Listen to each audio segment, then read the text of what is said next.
Many of us are familiar with youthful mistakes and doubts when choosing a life path. Something similar happened to the heroine of today's story, who could not define her own feelings. She was too young to realize how risky love triangles can be. Unfortunately, the girl did not have time to grasp this.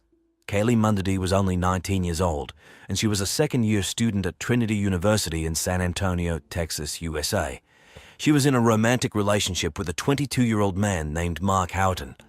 At the same time, Kaylee found herself faced with a difficult choice, as in addition to Mark, she continued to maintain a connection with her ex-boyfriend Jet Burcham. Kaylee had previously dated him, and even after meeting Mark, she wavered between these two young men for a long time. You can't even imagine how fatal this reckless love triangle turned out to be for her. On October 29, 2017, Kaylee, along with her boyfriend Mark Houghton, attended the annual music festival in San Antonio. There, the lovers drank alcohol, smoked marijuana, and then mutually decided to make love in the car. After that, the girl unexpectedly passed out. Mark, noticing that she was not breathing, quickly put her in the car and rushed her to the nearest hospital. It seemed nothing unusual, right? But no, my dears, everything turned out to be extremely tragic. If you're interested in learning about this horrific incident, be sure to subscribe to the channel so you don't miss new videos. This will greatly support me as an author. The doctors made every effort, using various methods and equipment to save Kaylee's life. Unfortunately, this was unsuccessful. The doctors were forced to declare the death of the 19-year-old cheerleader Kaylee Mundy due to the injuries sustained, and the girl had many injuries. When Kaylee's mother first saw her daughter in the hospital, it even seemed to her that she had been hit by a train or a truck, or that she had fallen from a plane, so mutilated was the girl's body. There was practically no uninjured spot on her. When the victim was brought to the hospital, her condition was extremely serious. The doctors performed artificial respiration at least 7 times, and they managed to start her heart. However, each time after that, it unfortunately stopped. Kaylee fell into a deep coma, so initially the doctors connected her to life support systems. The fight for the girl's life lasted 2 days, but eventually it became clear that Kaylee's brain was dead. The doctors had to inform her parents that there was no hope for recovery. For this reason, the decision was made to disconnect the girl from the artificial ventilation system. Unfortunately, this tragic decision was the most difficult thing Kaylee's parents could experience in their lives, but despite this, her relatives insisted that her last wish must be fulfilled. Kaylee had always wanted her organs to be donated to save other people's lives in case of such a tragedy. Her mother was constantly in the ward, and until the very end did not believe in the reality of what was happening. But unfortunately, it was true. According to the forensic expert's conclusion, the cause of death was a traumatic brain injury. The deceased was found to have a fractured skull and elbow bone, resulting from blows with a blunt object. In addition, the cheerleader's body was so mutilated that her relatives simply refused to believe that a human being could have done such a thing. It rather seemed as though the girl had been in some terrible accident or was killed by a maniac. You know, in my practice I've seen a lot of bloody cases, but looking at the photos from the hospital, my blood just runs cold. Unfortunately, I can't show them to you due to YouTube's policy. This is a very sad case because at the time of the tragedy, Kaylee had just turned 19. She was a second-year student at Trinity University, where she studied public relations. Kaylee was a bright, popular, and respected girl in the university's female community. She was a cheerleader, easily made friends, was sociable, and naturally fit into any company. People were drawn to her. According to Kaylee's best friend, the girl was interested not only in studying, but also in building a personal life and enjoyed entertainment. Her whole life was ahead of her. Immediately after entering the university, Kaylee fell in love with her first boyfriend, Jet Burcham. He became her first and only truly strong feeling that she could not forget. The young people met in their first year. The guy was a talented athlete, and they immediately felt an attraction. The girl called him her dream and was incredibly proud of their relationship. However, in the opinion of the deceased's mother, it was a typical teenage love. The couple occasionally had arguments, and their feelings would flare up and die down with new intensity. By the second year, Kaylee was already convinced that Jet shared her plans for the future to get married and have children. But then the girl began to realize that the guy took life too lightly and did not think about the future prospects. When Kaylee became aware of this, she decided to move on. It was at this time that the girl met Mark Houghton. He did not study at Trinity University, but was visiting friends there. An immediate mutual attraction arose between Kaylee and Mark. They got along wonderfully and started dating. But the girl was unable to completely break off contact with Jet. Thus, she effectively found herself in a relationship with two guys at the same time. This became her fatal mistake. Moreover, both young men knew about Kaylee's affairs. It seemed as though the girl had arranged some kind of competition or race where she intended to choose the better of them. But for obvious reasons, both guys were categorically against Kaylee's experiments and tried in every way to get her to make a final choice. But the young people did not have time to resolve this conflict. Literally a month after the second suitor appeared, the girl ended up in the hospital with injuries incompatible with life. He brought her there in his car around 10:30 p.m. on October 29, 2017. While the doctors were fighting for the victim's life, the police were already talking to 22-year-old Mark. For this, they took him to the most secluded place they could find in the hospital, the chapel there. According to Mark, the couple spent the weekend at the music festival in San Antonio, where they drank alcohol and smoked marijuana. The police found out that such a recreation scenario was a common thing for them. Further, as Mark reported, approximately between 5 and 6 p.m. they went for a ride in his Mercedes. During this trip, an argument flared up between the lovers. Kaylee confessed that she still had feelings for her ex-boyfriend Jet. Mark apparently tried to convince her to break up with her ex-boyfriend and stop any communication with his company. Eventually, he managed to calm Kaylee down, and she agreed to think about his words. Later, Mark continued. The couple stopped at a deserted parking lot near a gas station, where they engaged in intimate relations. According to the guy, their sex was rough. He claimed that he strangled the girl, slapped her in the face, but assured that Kaylee liked it. She enjoyed intense sensations. Despite numerous attempts by the police to latch onto the facts stated by Mark, he steadfastly stood his ground, claiming that everything happened by mutual consent. Was it really like that? Unfortunately, it turned out not to be so simple. Events unfolded not according to the usual scenario. As Mark reported, after sex, he and Kaylee talked for about 5 more minutes, and then the girl started complaining of a headache. But the guy did not attach much importance to it, attributing it to an excess of alcohol. When a few seconds later, Kaylee suddenly passed out and started snoring, Mark still did not sound the alarm. He allegedly decided to take the girl to his apartment in Houston because he thought she had just fallen asleep under the influence of fatigue, alcohol, and drugs. At some point, Kaylee stopped snoring and stopped showing any signs of life at all. That's when the young man became worried. Mark tried to feel for a pulse, but it seemed to him that there was none, and he did not notice any breathing. Only after that did the guy rush to the hospital. Mark claimed to be extremely worried, concerned about Kaylee's condition, and hurried to try to save her life. The detectives who began investigating this incident had no doubt that the girl's horrific body condition was the result of a vicious attack. They interrogated Mark several times, but there was nothing to latch onto. The only inconsistency that immediately caught the eye was the indication of where the car was located. At first, Mark reported that he and Kaylee had spent time at a gas station, and then admitted that they had driven to a deserted parking lot behind it. But in general, these details did not compromise him in any way. The guy did not confess to the murder, and there was a lack of concrete evidence against him. So Mark was released without being charged, although of course he remained the prime suspect. After all, no one believed his story. It was obvious that the girl had been brutally abused before her death.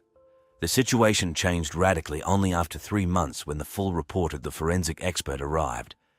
In the opinion of the specialist, Kaylee died as a result of blunt facial and head trauma, so everything that happened was reclassified as intentional murder. On this basis, on February 28, 2018, Mark was arrested and charged with kidnapping, murder, and rape. However, even then, the young man did not admit his guilt, and later he was even released on bail until the start of the trial. It would seem obvious the girl was last with Mark, so he should be held accountable. But the deeper the police delved into the details of the investigation, the more thoroughly they studied the identity of the suspect and the circumstances of the victim's life, the more they revealed a whole tangle of tragic mistakes, fatal coincidences, and misunderstandings that ultimately led Kaylee to the forensic expert's table. Mark's relatives and friends immediately hired a lawyer for him to defend the innocent young man in their opinion. The lawyer was convinced that the young man was being unfairly held accountable. The lawyer believed that the charges were the result of the negligence and bias of the investigation. In his view, Mark was not involved in the assault, and the cause of the girl's injuries could have been an ordinary fall at the music festival or 2 vigorous efforts by doctors during attempts to save her life. The police's work was significantly complicated by the fact that the officers were unable to find anyone who witnessed what happened, despite the fact that everything took place at a crowded concert. The suspect's lawyer insisted that his client could not have committed such a brutal crime because his behavior did not generally correspond to that of a typical murderer. Instead of trying to cover up the evidence and dispose of the body, Mark himself took the victim to the hospital in an attempt to save her. Of course, the defense tried in every way to create as positive an image of their client as possible. Unfortunately, as the prosecution later discovered, an incredibly experienced and influential lawyer was working with the suspect. It was not until December 2019, a full 2 years after the tragedy, that Mark stood trial for the murder of Kaylee. From the prosecution's point of view, on October 29, 2017, the defendant forcibly dragged the student into his car, effectively kidnapping her from the music festival. Then he drove her to a deserted parking lot behind a gas station. It was there that Mark, enraged by the argument and jealousy of the other guy, brutally abused Kaylee, beating her, raping her, until the girl experienced a brain hemorrhage that caused irreversible consequences. When the victim stopped showing any signs of life, the young man became scared and tried to rectify the situation by getting to the hospital. He really hoped that the doctors would be able to save Kaylee. However, in the opinion of the lawyer, this version of the accusation was flawed from beginning to end, starting with the moment of kidnapping and ending with the beatings and rape.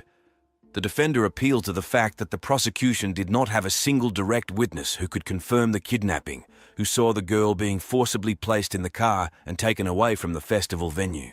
The defense put forward the assumption that the active attempts to save Kaylee's life and the intensive resuscitation measures by the doctors could have been the cause of the bruises and other injuries on her body.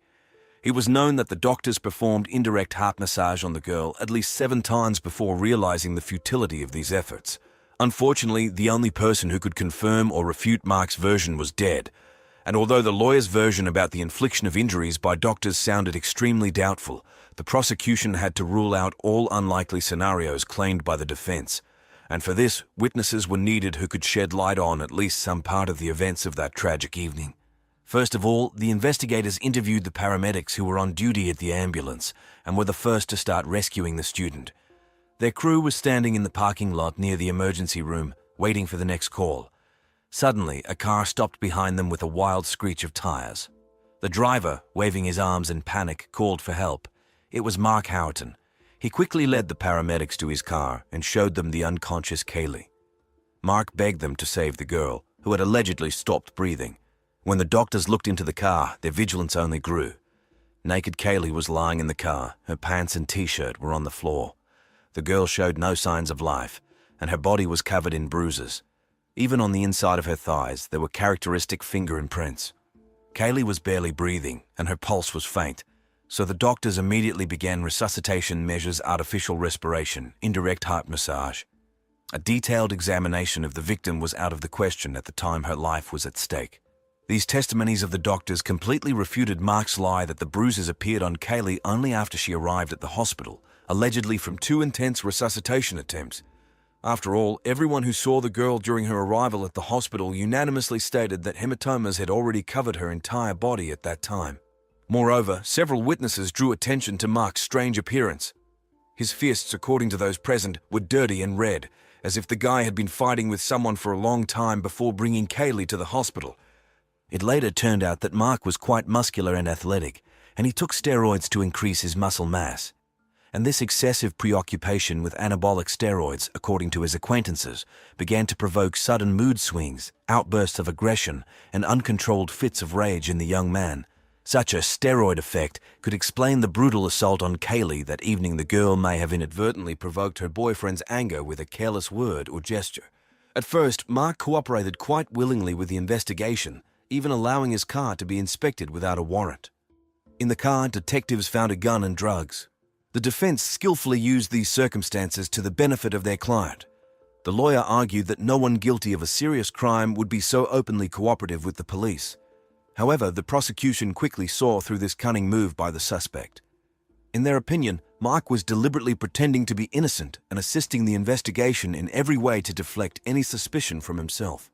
The police continued to pressure the guy, and eventually it paid off. They managed to find out that Mark had previously shown aggression towards Kaylee. A few weeks before the tragedy, one such conflict ended with a police call. At that time, Kaylee simply fled from her enraged boyfriend, who nearly beat her in the dorm.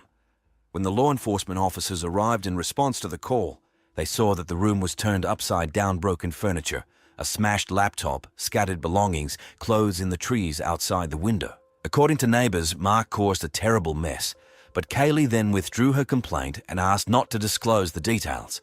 Kaylee's friends said that after that incident, the couple's relationship seemed to have ended. Kaylee did not want to even talk to Mark and ignored his calls. But later, the former lovers reconciled. During the court hearing, the prosecution demonstrated the couple's personal correspondence. The context of the messages made it clear that Mark reacted very painfully to any hints about a possible breakup.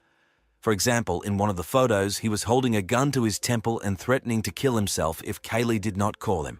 Thus, Kaylee found herself drawn into an extremely dangerous and morbid love triangle.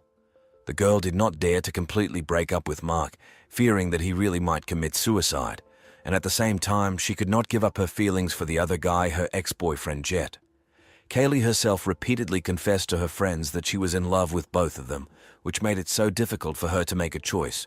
At the trial, the prosecution argued that on the eve of the tragedy, in October 2017, Kaylee finally decided to break this oppressive bond.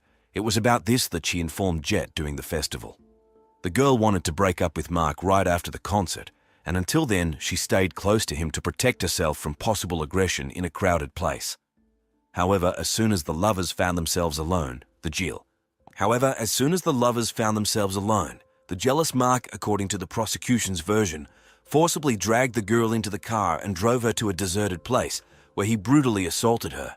Unfortunately, the key witness in this case was supposed to be Jet Burcham, Kaylee's other boyfriend. And indeed, during the first court hearing, it was thanks to his testimony that the prosecution had grounds to accuse Mark of kidnapping, rape, and murder. But very quickly, the defense managed to discredit Jet's testimony. As it turned out, he was not actually an eyewitness to the kidnapping. Jet did not see firsthand how Mark forcibly put Kaylee in his car, although he initially claimed that he had personally witnessed this. This all came to light when the lawyer started cornering the guy, asking him why he did not rush to the girl's aid if he had witnessed the violence. In reality, Kaylee and Mark had disappeared from Jet's sight even before that moment. He could not have witnessed their departure, and he was relaying second-hand information, although he was unable to name those people.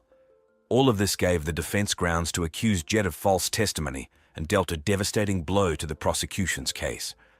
Their main witness now looked extremely unreliable, which undermined confidence in his words.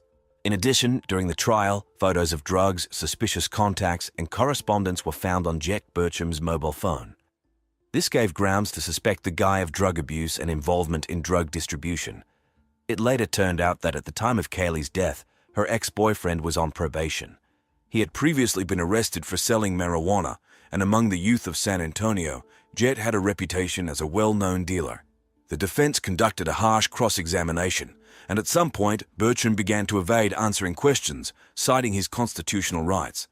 For a guy who had cooperated with law enforcement and received immunity from criminal prosecution in exchange for his testimony, such behavior seemed extremely strange. It seemed as though he was afraid of exposing himself in some dubious dealings that were unrelated to Kaylee's case. Additionally, Mark's lawyer managed to find out that Jet had previous legal problems. Shortly before the incident with Kaylee, he had been expelled from the university for harassing another student who had filed a police report. At that time, Jet was able to settle the conflict by promising to voluntarily leave the educational institution, so the defense openly pressured the jurors, portraying Jet as a real scoundrel, a drug dealer, harasser, and liar. Who would believe such a witness? But the prosecution did not give up. In order to dispel any doubts about the causes of Kaylee's death, the prosecution brought in several independent experts. The forensic experts came to an unambiguous conclusion: the head trauma that caused the massive brain hemorrhage and ultimately the girl's death could in no way have been sustained as a result of her short stay in the hospital, as the defense had insisted. The lawyer's version that Kaylee had allegedly fallen and hit her head after being hospitalized sounded completely absurd. The girl had lost consciousness even before arriving at the clinic, so all the efforts of the doctors were aimed precisely at trying to revive her. So it was highly unlikely that they would have allowed someone to strike the patient so hard that she sustained a fatal traumatic brain injury. However, several experts brought in by the defense suggested that some of the bruises on the victim's body could have appeared as a result of her preparation for organ donation, a procedure that Kaylee herself had insisted on while still alive. Based on data about the nature and location of the injuries, Forensic experts used 3D modeling to recreate the circumstances of the attack on the girl. These materials clearly demonstrated to the jurors that Kaylee's death was undoubtedly the result of a brutal beating, not an accident or medical negligence. The results of the toxicological examination were also a significant argument for the prosecution. The analysis of Kaylee's blood showed a high content of psychoactive substances that increased blood pressure and, consequently, the risk of internal bleeding and rupture of blood vessels. Therefore, Mark's defenders appealed to this fact, saying that with such a cocktail in the body, even a minor head injury could have provoked a fatal brain hemorrhage, which is what happened to the girl. However, the prosecution insisted that this was a case of intentional murder. After all, neither an accidental fall nor a medical error could explain the broken nose, split lip, bruises on the neck, and other characteristic injuries that eloquently testified to the girl's brutal beating. Eventually, after intense and lengthy debates between the parties, the jurors retired to the deliberation room to render a verdict. Just a few hours later, the defense received a shocking phone call. An unexpected witness contacted the lawyer, claiming that he had seen Kaylee's condition during her hospitalization. It was a duty nurse from the emergency room where the girl ended up. He assured them that when Kaylee was first brought in, there were no bruises on her body. In his opinion, that the hematomas could have arisen from internal bleeding due to prolonged cardiac arrests and measures taken to prepare the body for organ removal. Such testimony could have completely cleared Mark Houghton of the charges, but as the judge explained to the lawyer at this stage, it was no longer possible to involve new witnesses. The jury's deliberations lasted more than 10 hours. For 2 days, they were unable to reach a consensus. The court was unable to satisfy the thirst for justice of the deceased girl's relatives. The jurors proved unable to render a unanimous verdict regarding the defendant's guilt.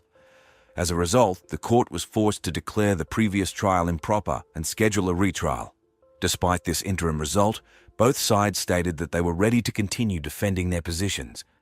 The defense planned to seek a complete review of the case, including due to Jet Bertram's dishonest testimony and the appearance of a new witness. As for Kaylee Mundy's parents, despite everything, they had no doubts about Mark's guilt. They were determined to continue seeking to hold their daughter's abuser accountable. And very soon, their hopes were fulfilled. The prosecution refiled charges against Mark Houghton. In June 2023, a new trial began. This time, it was held behind closed doors without access for the press or outsiders. So many details remained unknown to the general public. Initially, in 2018, the young man faced life in prison. But during the retrial, the qualification of the crime and the measure of punishment were somewhat mitigated. Now Mark was charged with assault under aggravating circumstances, which carried a sentence of up to 20 years in prison. At this stage, the prosecution brought in a new expert, a specialist in domestic violence.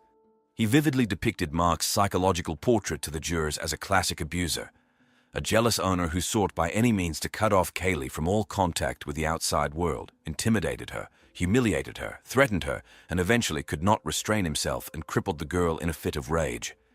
In the expert's opinion, the 19-year-old Kaylee, due to her young age and inexperience, simply did not realize who she was dealing with and what danger she was in. As in the previous trial, a heated discussion about the nature of Kaylee's injuries unfolded in the courtroom. The defense was still unable to involve the new witness in the case, that same nurse who allegedly saw the girl's condition before the bruises appeared. Therefore, the prosecution's version turned out to be more convincing. Eventually, despite all the objections and attempts to play on the jurors' sympathies, Mark lost. He was found guilty and sentenced to the maximum term of 20 years in prison. Such is the sad and instructive story of Kaylee Mundy. A very young, inexperienced girl, blinded by love, failed to notice that her chosen one was a dangerous and unpredictable type. The one who swore to love and protect her turned out to be a real monster, and it cost Kaylee her life. Let this tragedy serve as a warning to all of us. Be cautious and careful in relationships. Do not ignore warning signs. Remember, if someone truly loves you, they will never express their feelings through rudeness, control, threats, or blackmail. These are signs of an unhealthy relationship that you need to get out of immediately. Unfortunately, Kaylee and her relatives did not attach importance to these red flags. The girl believed that she could tame her chosen one's evil temper and appealed to his common sense. But someone who is used to pressuring and intimidating rarely stops on their own. That is why victims of violence should seek help as soon as possible. Nowadays, in the USA, as in many other countries, there is an entire system to protect and support victims of domestic abuse. Crisis centers, hotlines, community organizations operate. The police, courts, and social services are all called upon to protect the vulnerable and prevent such tragedies. This story took place in 2007 in the Italian city of Perugia, where Amanda went as part of a student exchange program. Amanda settled into an apartment with 3 other girls, including British student Meredith Kircher. Initially, everything was going well. Amanda was learning Italian, making new friends, and working at a local bar. She was a typical student who wanted to gain new experiences and enjoy life in another country. But on November 1, 2007, a tragedy occurred that would forever change Amanda's life. Her roommate Meredith was found dead in their shared apartment. The girl was partially undressed, with deep cuts on her neck. It was clear that this was a brutal murder. The police immediately launched an investigation and began searching for possible suspects.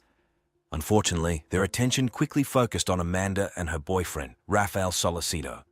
Investigators found some evidence that, in their opinion, pointed to the couple's involvement in the crime. This was the beginning of a long and complicated case that lasted many years and attracted worldwide attention. Amanda found herself at the center of the scandal and was accused of brutally murdering her friend. Her life turned into a real nightmare. There are many controversial moments and ambiguous facts in this case. Various pieces of evidence were presented, some of which raised doubts about their reliability. Testimonies were often inconsistent and confusing. Public opinion was divided. Some believed in Amanda's guilt, while others considered her an innocent victim. There are still many details and twists ahead in this story. We will learn more about Amanda's personality, the course of the investigation and the trial, the role of the media and the public in this case. We will try to figure out what really happened on that terrible night and whether the verdict was fair. So let's unravel this tangle of mysteries and riddles together, step by step. Perhaps we will be able to find answers to some questions and understand what Amanda Knox's true role was in this tragic story. So, let's learn more about Amanda Knox before she found herself at the center of this high-profile case. Amanda was born on July 9, 1987, in Seattle, Washington, USA. She grew up in an ordinary American family, not particularly standing out from her peers. From childhood, Amanda showed an interest in learning different languages and cultures. She was an active and sociable girl who easily made new acquaintances. At school, Amanda was particularly interested in literature and foreign languages, which later influenced her choice of future profession. After graduating from high school, Amanda entered the University of Washington, where she began studying Italian. It was this fascination with Italian that became one of the main reasons why she decided to go to Italy to study. Amanda devoted her university years not only to studying, but also to actively participating in student life, joining various youth communities and interest groups. In 2007, Knox learned about a student exchange program that allowed her to spend a whole year in Italy. She immediately decided to take this opportunity and chose the city of Perugia as her destination, one of the oldest university centers in Italy, known for its rich history and culture. For a young girl who wanted to improve her knowledge of Italian and immerse herself in an authentic environment, Perugia seemed like the perfect place. Before leaving for Italy, Amanda had already earned a reputation as a diligent student and an active participant in university life. She not only studied well, but also found time for social activities and volunteering. Amanda participated in various student clubs, especially those related to the study of foreign languages and intercultural exchange. Amanda's interest in Italy was not limited to language and literature. She was fascinated by Italian art, cuisine, and traditions. Amanda dreamed of seeing the masterpieces of Italian artists with her own eyes, tasting real pasta and pizza, and communicating with locals. She was confident that a year in Italy would be an unforgettable adventure for her and would help not only improve her language skills, but also better understand herself and the world around her. Unfortunately, fate had completely different plans for Knox. What was supposed to be a year of dreams turned into the worst nightmare of her life. No one, including Amanda herself, could have imagined the ordeals that awaited her in Perugia and how one tragic event would forever change her fate. So this was Amanda Knox before finding herself at the center of the most high-profile criminal case of the decade. An ordinary girl from an ordinary American family who just wanted to study, develop, and explore the world.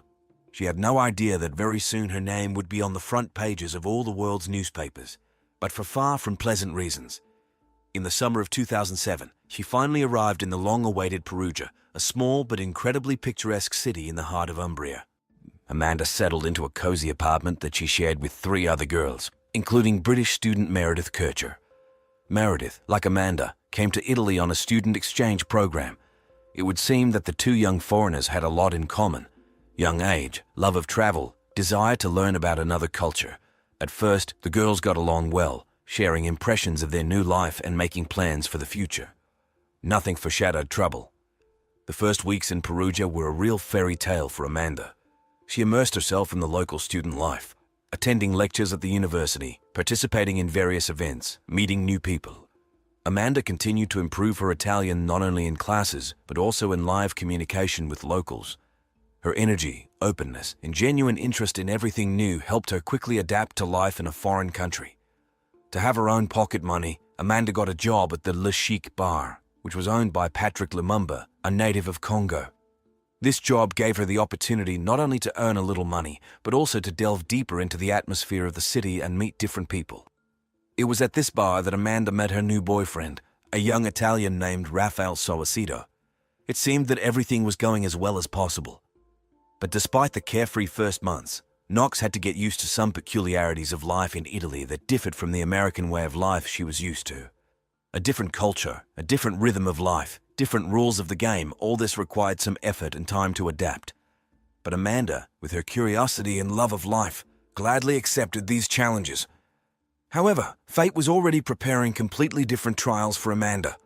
On November 1, 2007, her roommate Meredith Kircher was found brutally murdered in their shared apartment.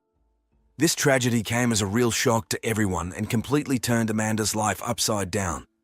From a carefree student, she instantly turned into the main suspect in a terrible crime. Thus began a long and complicated story that would define Amanda Knox's fate for years to come and make her name known all over the world. A story full of riddles, contradictions, and unexpected twists. A story about how a dream can turn into a nightmare, and an ordinary life can turn into a courtroom thriller. What really happened on that fatal night? Was Amanda really involved in the murder of her friend? The answers to these questions were sought for many years, and we will return to them more than once. On November 1, 2007, in the apartment in Perugia where Amanda Knox lived with other female students, a terrible tragedy occurred. Meredith Kircher, one of Amanda's roommates, was found dead in her room. Her body was covered with numerous wounds, and deep cuts were visible on her neck, indicating an extremely brutal murder. This shocking event not only stunned the entire student dormitory, but also shook the entire local community. Perugia, known for its calm and safe university town atmosphere, suddenly found itself in the spotlight due to one of the most high-profile crimes in Italian history. The police immediately launched an investigation. The main task of the first days was to reconstruct the picture of events on that fatal night, to understand what exactly happened in the apartment and who could have committed such a brutal murder.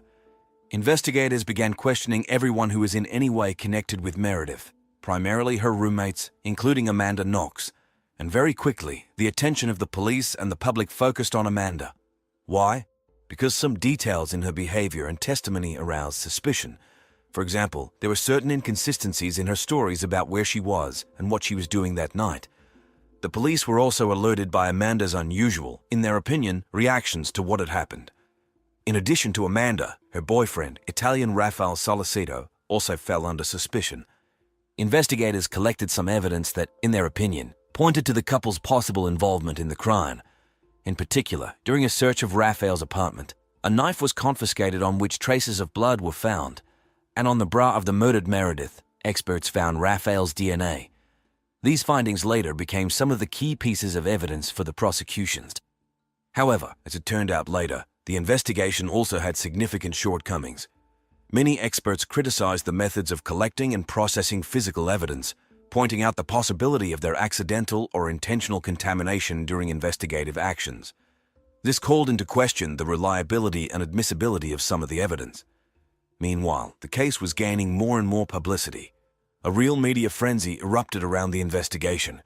The media around the world began closely following every move of the police, relishing the details and putting forward their own versions of events. Against the backdrop of this unhealthy interest and constant pressure, Amanda and Raphael found themselves at the center of a real storm that mixed real facts with speculation and rumors. This atmosphere of public hysteria and bias created very difficult conditions for conducting a fair and impartial investigation and trial. And although at that time no one knew how this story would end, it was clear that it would not be an easy walk for any of the participants. Thus, the tragic death of Meredith Kercher marked the beginning of one of the most complicated and controversial criminal cases in modern history. A case that became a real test for the justice system and raised more questions than it gave answers. And although we now know its finale, believe me, the path to the truth was very long and winding. On November 6, 2007, just a few days after the brutal murder of Meredith Kercher, Amanda Knox and her boyfriend Rafael Solicito were arrested. This step by the Italian police was the result of the evidence collected, which investigators considered convincing enough to bring charges. Among this evidence were certain discrepancies in the suspects' statements regarding their whereabouts and actions on the night of the murder. The police also referred to some physical evidence found at the crime scene that allegedly pointed to Amanda and Rafael's involvement in this tragedy. In addition to them, Patrick Lumumba, the owner of the bar where Amanda worked, was also arrested. The reason for his arrest was a mention of him in one of Amanda's first statements. However, she later claimed that she gave this testimony under pressure from the investigators. The case instantly attracted enormous attention from the international community. At the center of this media storm was Amanda Knox, a young American who, in the eyes of the public, turned from a gifted student into the main suspect in a brutal murder. The media dubbed her Foxy Knoxy and began to portray her as a cunning and dangerous person. This biased presentation of information further complicated an already difficult case. The trial began in 2008. Prosecutors presented their version of events. According to their theory, Amanda, Rafael, and another man, Rudy Ged, a native of Ivory Coast who had already been convicted of this crime in a separate trial, committed the murder of Meredith during some kind of perverted sex game that got out of control. The prosecution relied on physical evidence from the crime scene and the suspect's testimonies, which contained many inconsistencies and strange details. On the other hand, Amanda Knox's lawyers insisted that her initial confessions were obtained under duress, and all the evidence against her was collected in violation of procedure and could have been contaminated during processing. The defense also emphasized that Amanda's DNA was not found on key pieces of physical evidence, such as the murder weapon. In addition, the defense subjected the methods of conducting the investigation and the entire Italian justice system to scathing criticism, claiming numerous violations of the suspect's rights to a fair trial. Meanwhile, the public was divided in its assessments of this complicated case. A significant part of Italian society was inclined to believe in the guilt of Amanda and Rafael. On the other hand, in the USA, the prevailing opinion was that the young people were being unfairly persecuted and that the real perpetrators of this terrible crime were not the ones on the dock. These contradictory judgments and polarity of opinions created an extremely tense atmosphere around the trial. It seemed that finding the truth in this tangle of mutually exclusive facts and conjectures would be extremely difficult. And although at that moment the finale of this drama was not yet known, it was clear to everyone that a long and exhausting struggle lay ahead for Amanda, Rafael, and their loved ones. The trial of Amanda Knox and Rafael Solicito was a real test for the Italian justice system. It took place under the close attention of the world media and was accompanied by fierce public debates. The focus was on the evidence collected by the prosecution, as well as how this evidence was presented and interpreted by prosecutors and lawyers. The prosecution placed particular emphasis on several key elements. Firstly, the presence of Rafael Solicito's DNA on the clasp of the murdered Meredith Kercher's bra. Prosecutors argued that this finding was irrefutable proof of Rafael's presence at the crime scene at the time of the murder. Secondly, the investigation emphasized the mixed DNA samples of Amanda and Meredith found in the bathroom of their shared apartment. These traces, according to the prosecution, indicated that Amanda was present during the attack on Meredith or immediately after it and tried to cover up the traces. Thirdly, the prosecutors painted a rather unflattering psychological portrait of Amanda Knox. They portrayed her as a cold, calculating, and manipulative person. To support this characterization, they cited evidence of Amanda's strange and not entirely adequate behavior in the first days after the murder. Her alleged inability to show empathy and emotions that would befit an innocent person in such a tragic situation. On the other hand, Amanda and Rafael's defense built its strategy on questioning the reliability and admissibility of the collected evidence. Lawyers argued that in the process of collecting and analyzing physical evidence, significant violations were committed that could lead to their accidental or intentional contamination. And this, accordingly, made such evidence unreliable and unsuitable for use in court. Another important argument of the defense was the unreliability of Amanda's initial testimony. Her lawyers claimed that this testimony was obtained as a result of long and exhausting interrogations conducted without the participation of a lawyer and an interpreter. Under such conditions, according to the defenders, Amanda could break down and provide false testimony that did not correspond to reality. In addition, Knox and Solicito's lawyers drew attention to the absence in the case file of a clear motive that could explain why young people who had no problems with the law suddenly decided to commit such a brutal murder. The defense insisted that the prosecution had failed to provide a convincing answer to this question. It is also important to note the role of the media in this high-profile case. The media closely followed every day of the trial, relishing the smallest details and often taking one side or the other. Some publications openly sympathized with the prosecution, portraying Amanda as a cunning and immoral person. Others, on the contrary, sympathized with the defendants and criticized the actions of the prosecutor's office and the court. Such media bias further fueled passions in society and created additional difficulties for the administration of impartial justice. Thus, the trial of Amanda Knox and Rafael Solicito turned out to be a real battlefield between the prosecution and the defense, where each side tried to present its version of events and convince the jury of its rightness. This confrontation was accompanied by active media intervention and close public attention, which only increased the tension and drama of the situation. And although at that time no one knew how this story would end, it was clear to everyone that it would not be an easy walk. This decision caused a considerable resonance both in Italy and abroad, especially in the USA, Amanda's homeland. Many Americans were shocked and outraged by this verdict, considering it unfair and biased. In the States, calls began to be made for a review of the case, and Amanda herself turned into almost a symbol of the fight against an imperfect justice system. The case gained not only wide public attention, but also a political coloring. American high-ranking officials, including then Secretary of State Hillary Clinton, expressed concern about the fate of their compatriot and called on the Italian authorities to ensure a fair consideration of the appeal. Amanda Knox's story sparked heated debates in Italian society about the state of the criminal justice system, investigative methods, and the problem of the arbitrariness of law enforcement. Many were outraged by how ineptly and tendentiously the police and the prosecutor's office worked, how easily they rejected evidence that did not fit into their version, and how peremptorily they imposed their point of view. For Amanda Knox herself, this story had very serious and dramatic consequences. Even after the final acquittal, it was very difficult for the girl to return to a normal life and get rid of the stigma of a murderer. Her name will forever remain inextricably linked with this high-profile and controversial case. In order to somehow mitigate the negative consequences of what happened, Amanda wrote an autobiographical book and also actively got involved in the work of organizations that help people who have been unjustly convicted or accused of serious crimes. She seeks to draw society's attention to the problems of miscarriages of justice and investigative arbitrariness, warning that anyone can end up behind bars due to an imperfect system. One of the most striking aspects of the Amanda Knox case was the unprecedented media coverage it received. It seemed that the whole world, with bated breath, was following every twist and turn of this detective story. Particularly close attention was paid to the figure of Amanda herself, a young American woman who found herself at the epicenter of this storm. It must be admitted that the media played an extremely ambiguous role in this story. On the one hand, they performed their usual function informing the public about the course of events. But on the other hand, in pursuit of sensationalism and ratings, many media outlets openly speculated on this topic, fueling hysteria and stirring up emotions. The tabloids, both Italian and British, were especially zealous.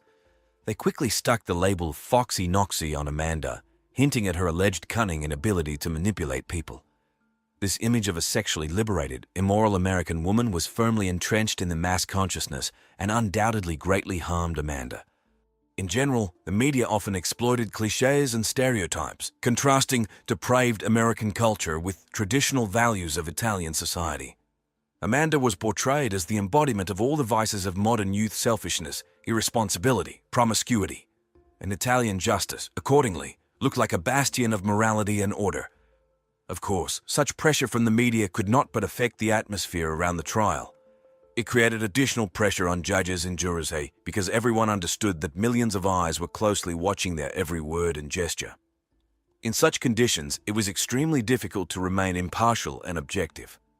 Public opinion on the case was divided. In Italy, many were inclined to the version of Amanda and Raphael's guilt, believing that the 2009 verdict restored justice.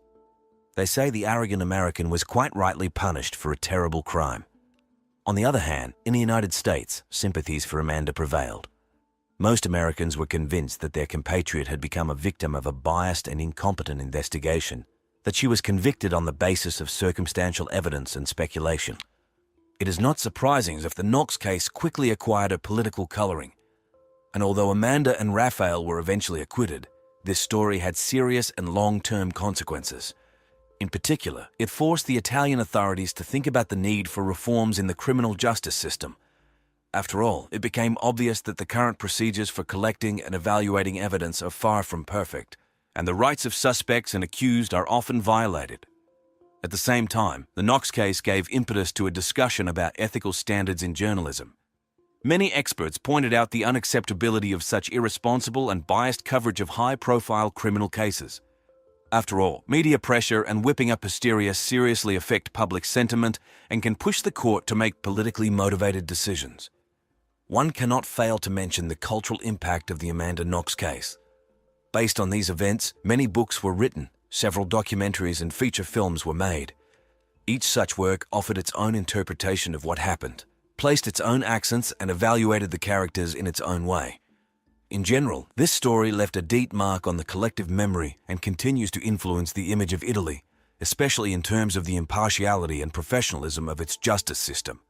There is no doubt that interest in the Amanda Knox case will not fade for many years to come, because it has become the embodiment of the eternal human drama, the clash of good and evil, truth and falsehood, justice and prejudice. In December 2009, an Italian court found Amanda Knox and her then-boyfriend Raphael Solicito guilty of the murder of British student Meredith Kercher. Amanda was sentenced to 26 years in prison, Raphael to 25 years.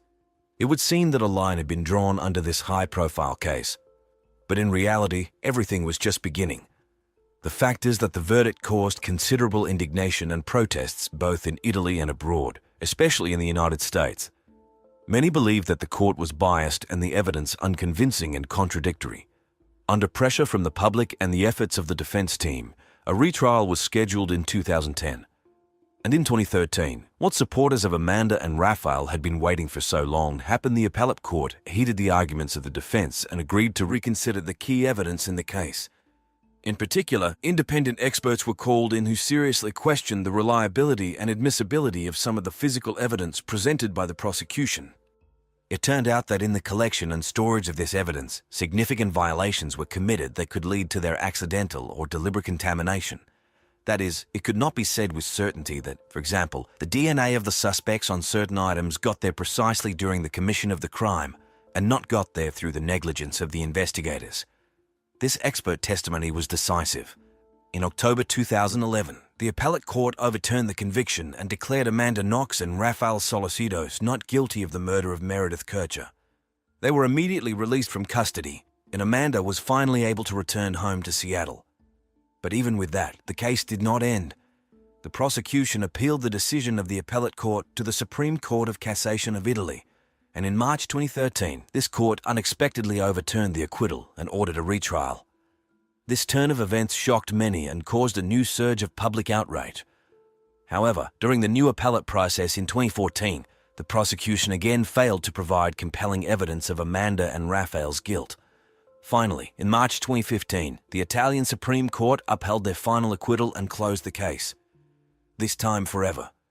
After all these dramatic events, Amanda Knox returned to the United States and tried to start a new life.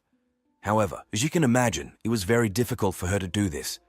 She will forever remain a person whose name is inextricably linked with one of the loudest and most controversial trials of our time. Knox did not hide from this burden. On the contrary, she decided to use her experience and popularity to draw attention to the problems of the criminal justice system. She began to actively advocate for reforms, give interviews, and write books. Her case has become a kind of symbol of a miscarriage of justice and a call for greater caution and responsibility in the investigation and consideration of criminal cases. In general, this story left us with many lessons. It showed how important it is to strictly adhere to procedural norms when collecting and using evidence, how powerful and dangerous the influence of the media and public opinion on the course of a trial can be, and how difficult it is to correct a miscarriage of justice if it has already occurred. The Amanda Knox case will forever go down in history as an example that even the loudest and seemingly obvious accusations can sometimes turn out to be false, and that the right to a fair trial and the presumption of innocence must be reliably protected under any circumstances.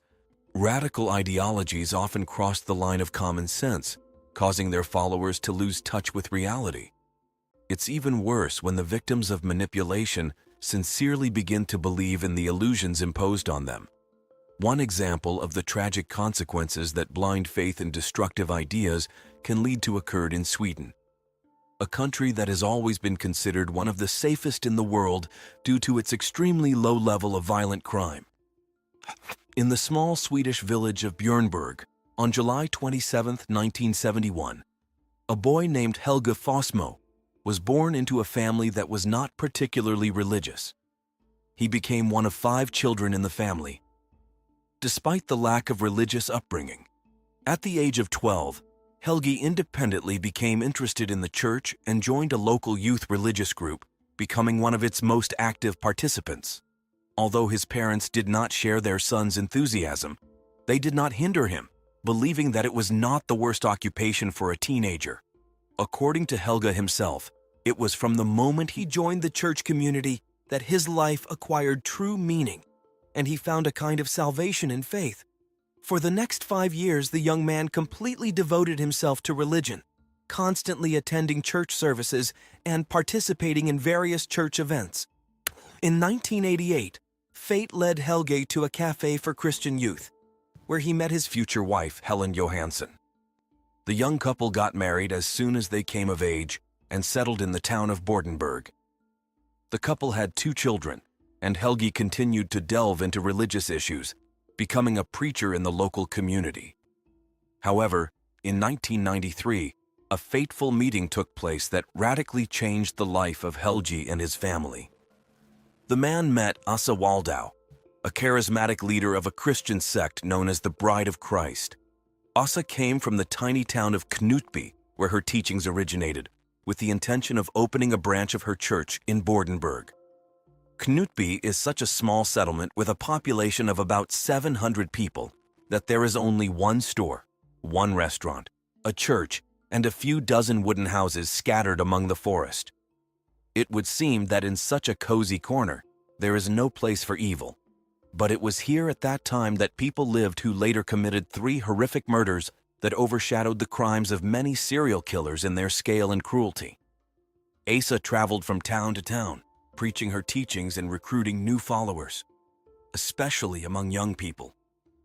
She masterfully manipulated people's minds, urging them to give up everything worldly and devote their lives to serving her church. Helge's family turned out to be an ideal target for the ambitious Bride of Christ. Helge's first meeting with Asa did not go quite smoothly. The devoted Christian expressed doubts that a woman could be a pastor. However, thanks to her remarkable manipulative abilities, Asa managed to convince the Fossmo family to join her sect, not suspecting what tragic and irreversible consequences this would lead to. Skeptical of Asa's radical views and methods, especially after realizing her affiliation with a sect, Helge initially rejected the idea of joining the Bride of Christ community. However, the ambitious preacher did not give up. She was interested in attracting the young Fossmo couple to her ranks, so she acted cautiously and methodically. Over the next 4 years, Asa gradually gained the trust of Helge and Helen, convincing them of the safety of her church's activities. At the same time, she promoted her own teachings, which increasingly captivated Helge. Eventually, in 1997, the couple agreed not only to join Asa's community, but also to move to the town of Knutby, where her church was located. At first, the move was presented as an ordinary, friendly visit. Asa showed the young family her church from the inside, told them about its activities and goals.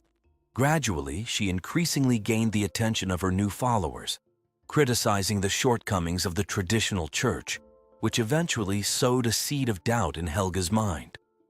A significant part of the residents of Knutby already belonged to Asa's religious community and were involved in various areas of the church's activities.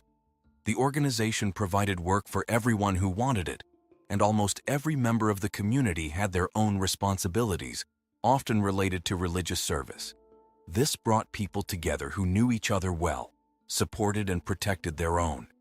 The community gladly accepted the new preacher Helge and his family into their ranks. Having become a pastor of the church in Knutby, Helge quickly drew attention to himself with unconventional motives in his sermons. He often spoke on taboo topics such as sex and death, interpreting them rather dubiously. Despite the fact that not all parishioners shared the radical approach to the interpretation of Scripture, Helge relentlessly pursued his mission. 2 years after the move, the Fossmo family had their third child, which increased the burden on the parents.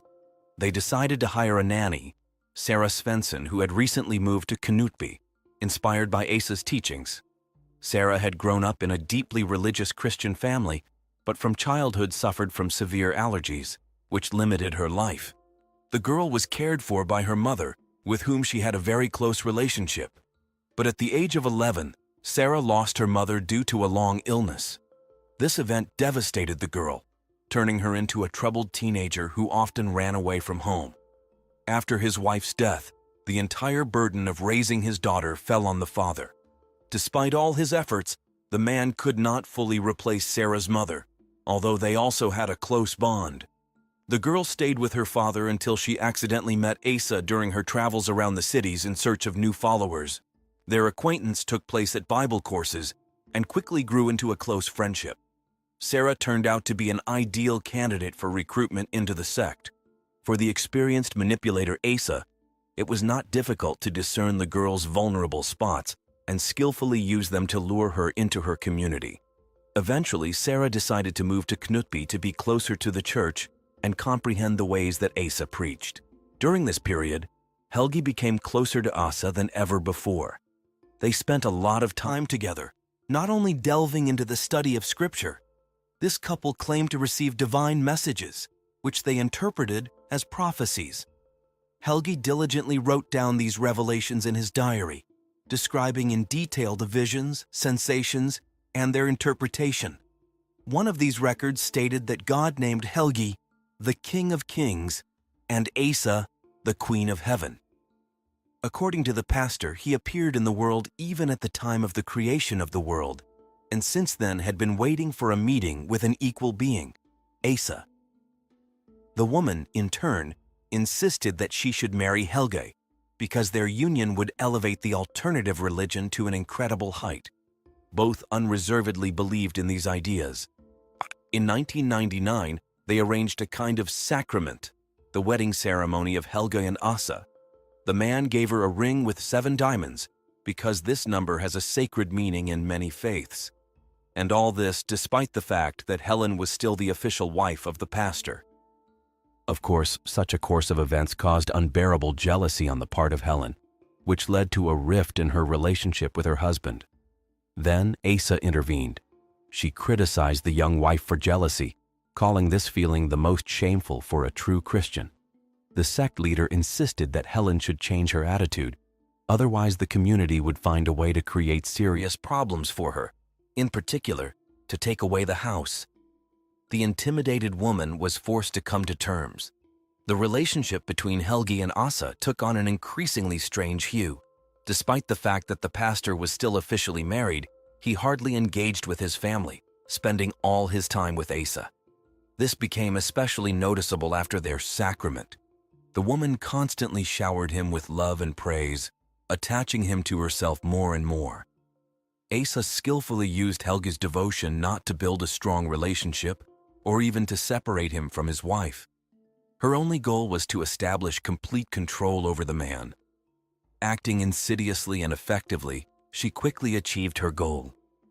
Helge found himself completely dependent on her. Asa knew everything about him, and sex, which they constantly engaged in, became the most powerful weapon of manipulation. At the same time, the sect leader convinced the pastor that he could literally embody Jesus. All these absurd ideas multiplied like a snowball, and the behavior of Helge and Asa became more and more outrageous and abnormal. Neither Helen, nor the children, nor other members of the community could influence this situation. Given Asa's manipulative nature, tensions in the Knutby community grew steadily, portending inevitable tragedy. In December 1999, the town was gripped by an epidemic of illness, which did not spare the Fossmo couple. Confined to bed by illness, Helga and Helen were forced to transfer most of the household chores to nanny and housekeeper Sarah Svensson, who miraculously escaped infection. On the morning of December 18th, despite feeling unwell, the couple had breakfast together, after which an exhausted Helgi decided to lie down to rest. Having fallen fast asleep, the man heard a knock at the door through his dream. Upon waking up, he found that his wife was nowhere to be found. It turned out that a concerned neighbor had come to their house, who had not heard any news from the couple all day. Helge assured the neighbor that everything was fine, but he insisted on seeing Helen. The woman did not respond to loud calls, although she definitely had to be at home. Remembering that his wife was going to take a shower, Helgi became worried about her long absence. The men decided to check what had happened. Since Helen did not respond to her name, they had to break the lock with a screwdriver. In the overflowing bathtub, they found the lifeless body of a woman floating face down. The door was locked from the inside, and Helen was still wearing the nightgown she had worn at breakfast. Helgi's eerie scream attracted the attention of several neighbors who ran to the house. Together, they pulled the body out of the water and tried to perform cardiopulmonary resuscitation, but it was too late. 27-year-old Helen was pronounced dead. The autopsy revealed that the deceased woman had a serious head injury that could well have been fatal. The forensic expert suggested several possible causes of death. Obviously, the resulting traumatic brain injury could lead to loss of consciousness and, as a result, drowning of the young mother. Even more questions were raised by the results of a toxicological examination, which revealed an extremely high dose of opioids in the victim's blood. According to calculations, this amount of drugs would be enough to kill Helen, but the woman never took any drugs. Despite all the signs of a possible murder, law enforcement officers classified this case as an accident. They concluded that Helen slipped, fell, and hit her head on the faucet. Sarah Svensson's testimony played an important role in this, confirming every word of the pastor that his wife was alone in the bathroom and no one could kill her. Helgi appeared grief-stricken and sincerely saddened by the loss of his beloved wife. However, those who knew him more closely noticed some strange changes in the behavior of the widower. In particular, he almost immediately got rid of all the things associated with Helen and never mentioned her again, even forbidding the children to talk about their mother. Some suspected that Helen's death was not an accident, but that the unwanted wife was simply gotten rid of so that she would not interfere with ambitious plans. In addition, it became known that the man personally influenced the conclusion of the forensic medical examination. At first, Helgi, citing religious beliefs, demanded that an autopsy not be performed at all, but he was refused due to the suspicious circumstances of the death. Then the preacher insisted on removing information about the presence of opioids in the blood of the deceased from the conclusion. He explained his demand by the desire to minimize the likelihood that his wife could have committed suicide, because it is a sin because of which her soul will not go to heaven. With these dubious actions, Helge allegedly sought to protect Helen's memory and the reputation of his family from shame. Suddenly, during this period, Asa lost interest in Helga. Their stormy romance was cut short when she once again went on a pilgrimage and decided not to return. Unfortunately, the charismatic leader managed to thoroughly brainwash the pastor, who was filled with determination to continue on the path of the sect. Despite the ostentatious grief and tears, Helgi very quickly found a new love in the person of Asa's sister, Alexandra Waldau. The relationship between the lovers developed rapidly, greatly facilitated by Helga's high status. At that time, many considered him a person close to God, so they treated him with great respect, which also bribed Alexandra. Already in the spring of 2000, she moved into the pastor's house and soon they got married. However, even a new marriage did not curb Helga's sexual appetites. One woman was always not enough for him, so already in the spring of 2001, he began to actively court the nanny of his children, Sarah Svensson, who still worked in his house. The girl readily accepted signs of attention from such a respected man. Their relationship even received a blessing from the sect leader Asa Waldau. By the time these events unfolded, Helga's relationship with Alexandra had deteriorated. Nanny Sarah, who became the pastor's lover, tried to support him in solving family problems. Helgi cynically took advantage of the girl's sympathy, often inviting her to pray together in the church. During these prayer meetings, the man often inclined Sarah to intimacy, insisting that this had nothing to do with satisfying carnal desires, but was a kind of spiritual union and a message to God. So strong was Sarah's belief in Helga's righteousness that she willingly believed these stories and even felt some kind of divine inspiration at such moments. The girl sincerely believed that she was doing a godly deed, although in fact she fell into the trap of a skilled manipulator who covered himself with spiritual values, having goals far from religion. Shortly after the beginning of this relationship, Helgi began to voice increasingly contradictory statements. At first, he declared that the Lord was waging his battles on earth, and the pastor himself was his warrior. According to Helgi, this mission was not easy, because sometimes it was necessary to remove various obstacles along the way. The man spoke in riddles, and the naive Sarah, who perceived her lover's sermons as divine revelations, willingly believed everything. In fact, Helgi was gradually probing the ground for the implementation of his insidious plan. Later, the pastor began to tell that during sex, God sends him important messages about the fate of his second wife, Alexandra. Helgi interpreted these signs as a portent of her imminent death. Brainwashing Sarah, he claimed that the Lord had shown him the ideal life companion, herself, the nanny. Moreover, Helgi intimidated the girl by saying that he himself could die if his marriage to Alexandra was not dissolved. Although during this period their union was falling apart at the seams, the pastor could not get a divorce due to strict church rules. Like all the women in Helga's entourage, Sarah was enchanted by his stories. With these bizarre messages, he gradually led the nanny of his children to commit a terrible act. The skilled manipulator managed to firmly tie the victim to himself, using his authority in the church and knowledge of Sarah's vulnerabilities. Helgi adopted many techniques of such control from Asa, and now willingly put them into practice. At that time, many people seriously considered the pastor to be the person closest to God, so it was not difficult for him to persuade the nanny to his side. According to Helgi, the girl had to help the Almighty in the battle with demons, for which she needed to move in with him, despite the fact that he was still living with Alexandra.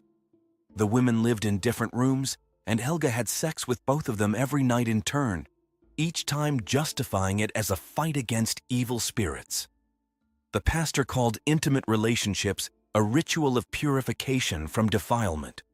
His eloquence allowed him to convince his mistresses that he was a messenger of heaven, and in this way opposed the enemies of the Lord.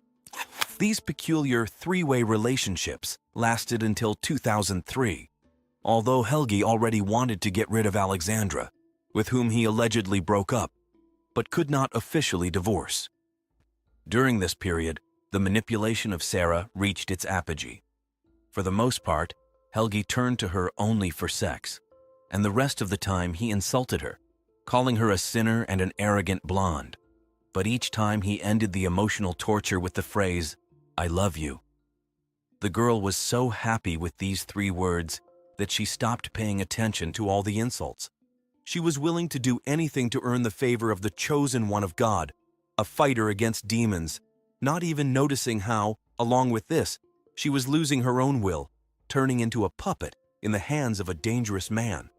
Against the backdrop of problems with his second wife, Helgi repeatedly asked his mistress if she was ready to kill in the name of the Lord. If earlier Sarah hesitated with the answer, now, it seemed, she reacted more calmly, and the pastor felt that he would soon be able to persuade her to do it. The girl replied that she was not ready, but resisted much weaker than before.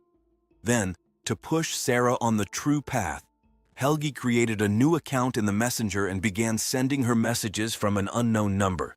trying to convince her that it was God himself who wanted to contact her.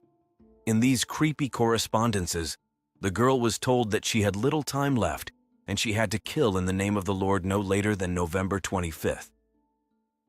When Sarah suspected that Helge was behind these messages, he angrily denied his involvement, once again shaming his mistress, accusing her of a lack of faith and sinfulness.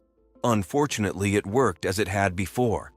Afterward, the pastor began sending Sarah messages that she should become part of the divine plan, sending human souls to heaven. This alleged God claimed that for her, this was the only way to salvation. Helge's manipulations and intimidation led Sarah to begin to fear for her soul and dare to commit a crime. On November 8, 2003, she broke into the pastor's house and attacked his wife Alexandra, who was sleeping in her bed. Sarah hit her with a hammer, but the woman miraculously managed to survive and fight off the attacker. The reason for the attack was a message that Sarah allegedly received from God via messenger. It contained an order to immediately kill the preacher's wife. Oddly enough, the criminal escaped punishment, probably due to Helge's insistence not to report the incident to the police. Indeed, no record of this event was found in the law enforcement database.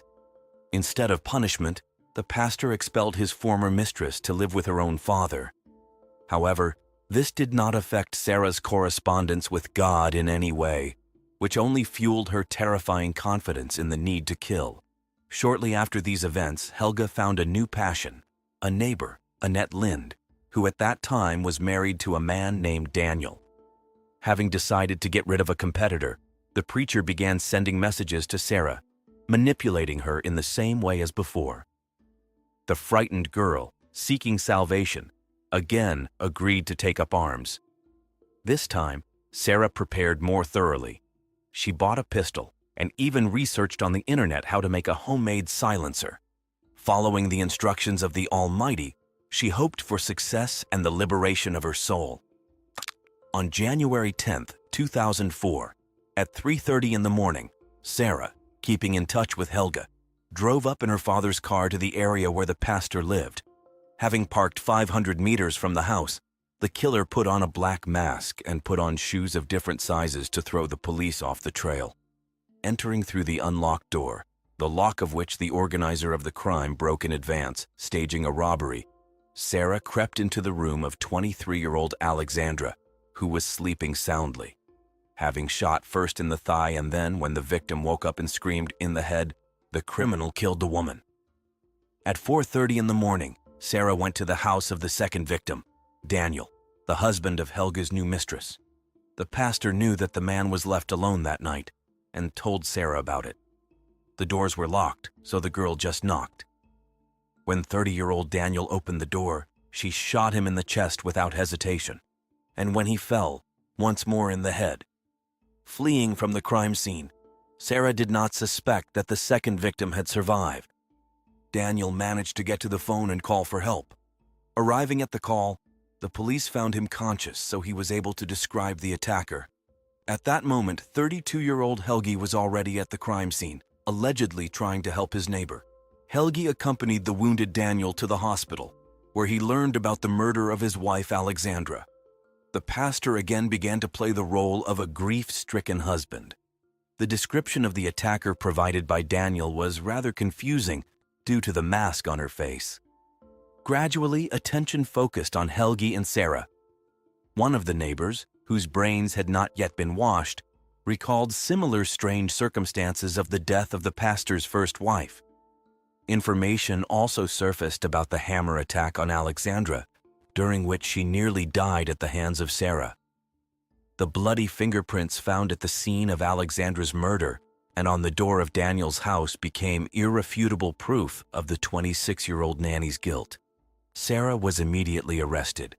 At first, she insisted that she acted independently, without anyone's prompting, and then began to claim that she committed crimes in the name of God. During a search of Sarah, a phone was seized, where Helge's number and another unknown subscriber were found. Although no correspondence with the Almighty was found on this device, the detectives came across a call from Sarah's old number. Thorough searches of her house revealed another mobile phone, which stored more than 1,000 text messages with God. These messages contained intrusive manipulation and incitement to murder. After tracking the unknown number, the investigation led to the pastor of the local church.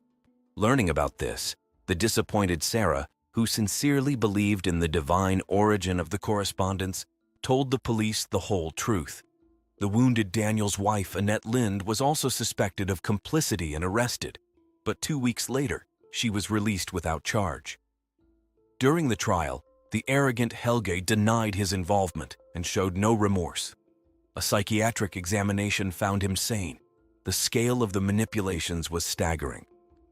Having sufficient evidence, the prosecutor's office proved Helge's guilt in inciting the murder of Alexandra and the attempt on Daniel's life. In July 2004, the pastor was sentenced to life imprisonment with the right to parole after 24 years. Despite several appeals that were rejected, Helge will only have a chance for early release in 2028. He was also accused of involvement in the death of his first wife, but was acquitted due to lack of evidence, although the prosecutor is convinced of his guilt. In 2007, while in prison, Helge married for the third time. The identity of his new wife remains unknown. During an interview in August 2006, the imprisoned pastor admitted his involvement in the murder of Alexandra and the attack on Daniel, claiming that several other people were involved in organizing the crimes. However, the case was never reopened. Currently, Helge Fossmo is serving his sentence in the maximum security prison Tidaholm in Sweden.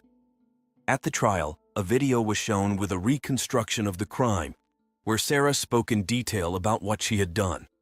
A private investigation revealed that the court was shown an edited version, while the original 6-hour recording contained discrepancies with the actual details of the crime. In interviews with journalists, Sarah adhered to the false reconstruction of events. This raised doubts about the true course of events and the identity of the main culprit. It was assumed that the murderer could be the pastor himself, who shifted the responsibility to Sarah. Sarah Svensson, recognized as insane, was placed in a psychiatric hospital. In 2011, after completing treatment, she was released, as doctors considered her safe for society. In 2020, sect leader Asa Waldau was convicted on 8 counts of assaulting former parishioners and sentenced to community service. The woman changed her last name, moved, and withdrew from church affairs. Thanks to the efforts of doctors, Daniel survived the attack but refused to return to the city, fearing the local church and sectarians. Another pastor of the same church, Urban Feld, was convicted of sexual exploitation of persons dependent on him. Several women from the community whom he called his daughters and manipulated. The moral of this chilling story is that blind faith and fanaticism can lead to terrible consequences, especially when manipulated by ruthless and charismatic individuals. The tragedy in Knutby demonstrates how religious beliefs, taken to extremes, can cloud the mind and push people to the most terrible acts. The main tragedy of this story was not only the murder of Alexandra and the attempt on Daniel's life, but also the ruined lives of all those who fell under the pernicious influence of Pastor Helge Fossmo. Sarah Svensson suffered the most, a young girl who, due to naivety and gullibility, became a toy in the hands of an experienced manipulator. Her sincere faith was cynically used to achieve selfish goals, which led to irreparable consequences. To protect yourself from such situations, it is necessary to always maintain critical thinking and not allow anyone to manipulate your consciousness, even if it is a spiritual leader. You cannot blindly trust authorities and follow instructions that are contrary to morality and common sense. Faith should be a conscious choice, not an instrument of control in the hands of other people. It is important to remember that true religion brings love, mercy, and forgiveness, not hatred, condemnation, and violence.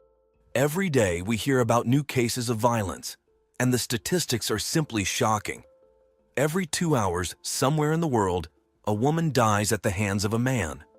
This problem affects each and every one of us, regardless of age, gender, or social status. The story we will discuss in this episode is a stark example of how the pursuit of quick money and ill-considered decisions can lead to fatal consequences. A young Italian woman found herself trapped after being tempted by easy cash. She had no idea that her life was about to be shattered and that she would become the victim of a horrific crime. Our story's heroine, Carol Maltese, was born in 1995 to a mixed Italian-Dutch family. Her mother, Giuseppina, was from Italy, while her father, Fabio, was from the Netherlands. Unfortunately, when Carol was still very young, her parents decided to divorce. Fabio moved back to his native country, while Giuseppina stayed in Italy to raise her daughter alone. It was a difficult challenge for the woman, as she had to work a lot, often far from home, to provide for her family. But despite all the hardships, Carol did not hold a grudge against her mother, understanding that she was doing everything possible for her sake. Carol grew up in the small provincial town of Sesto Calenda. From an early age, she displayed traits such as determination, decisiveness, and cheerfulness. Carol was a very active child. She took dance classes, loved horseback riding, and dreamed of traveling. In addition, she had a knack for learning languages and knew several foreign ones at a young age. But the girl's greatest passion was books. She could spend hours immersed in the world of literature. Despite all her talents and hobbies, Carol sometimes suffered from excessive boastfulness. But thanks to her openness, sincerity, and optimism, she easily made friends and attracted the attention of those around her. In 2015, the young Italian woman entered a technical university. It was during this period that her life underwent dramatic changes. She fell in love and became pregnant by her boyfriend. Despite her young age of 20, Carol decided to have the child, even though the pregnancy was unplanned. She sincerely believed that she would be able to cope with her new role as a mother. However, reality turned out to be much more complicated than expected. After giving birth to her baby in 2016, the young mother faced numerous difficulties. The child's father was also not yet financially stable, but despite all the hardships, the young couple was determined to cope with the challenges of family life. In an attempt to improve their situation, Carol, her boyfriend, and their young son moved to Verona, a larger city where they managed to find work. During this period, Carol got a job as a sales consultant in a shoe store.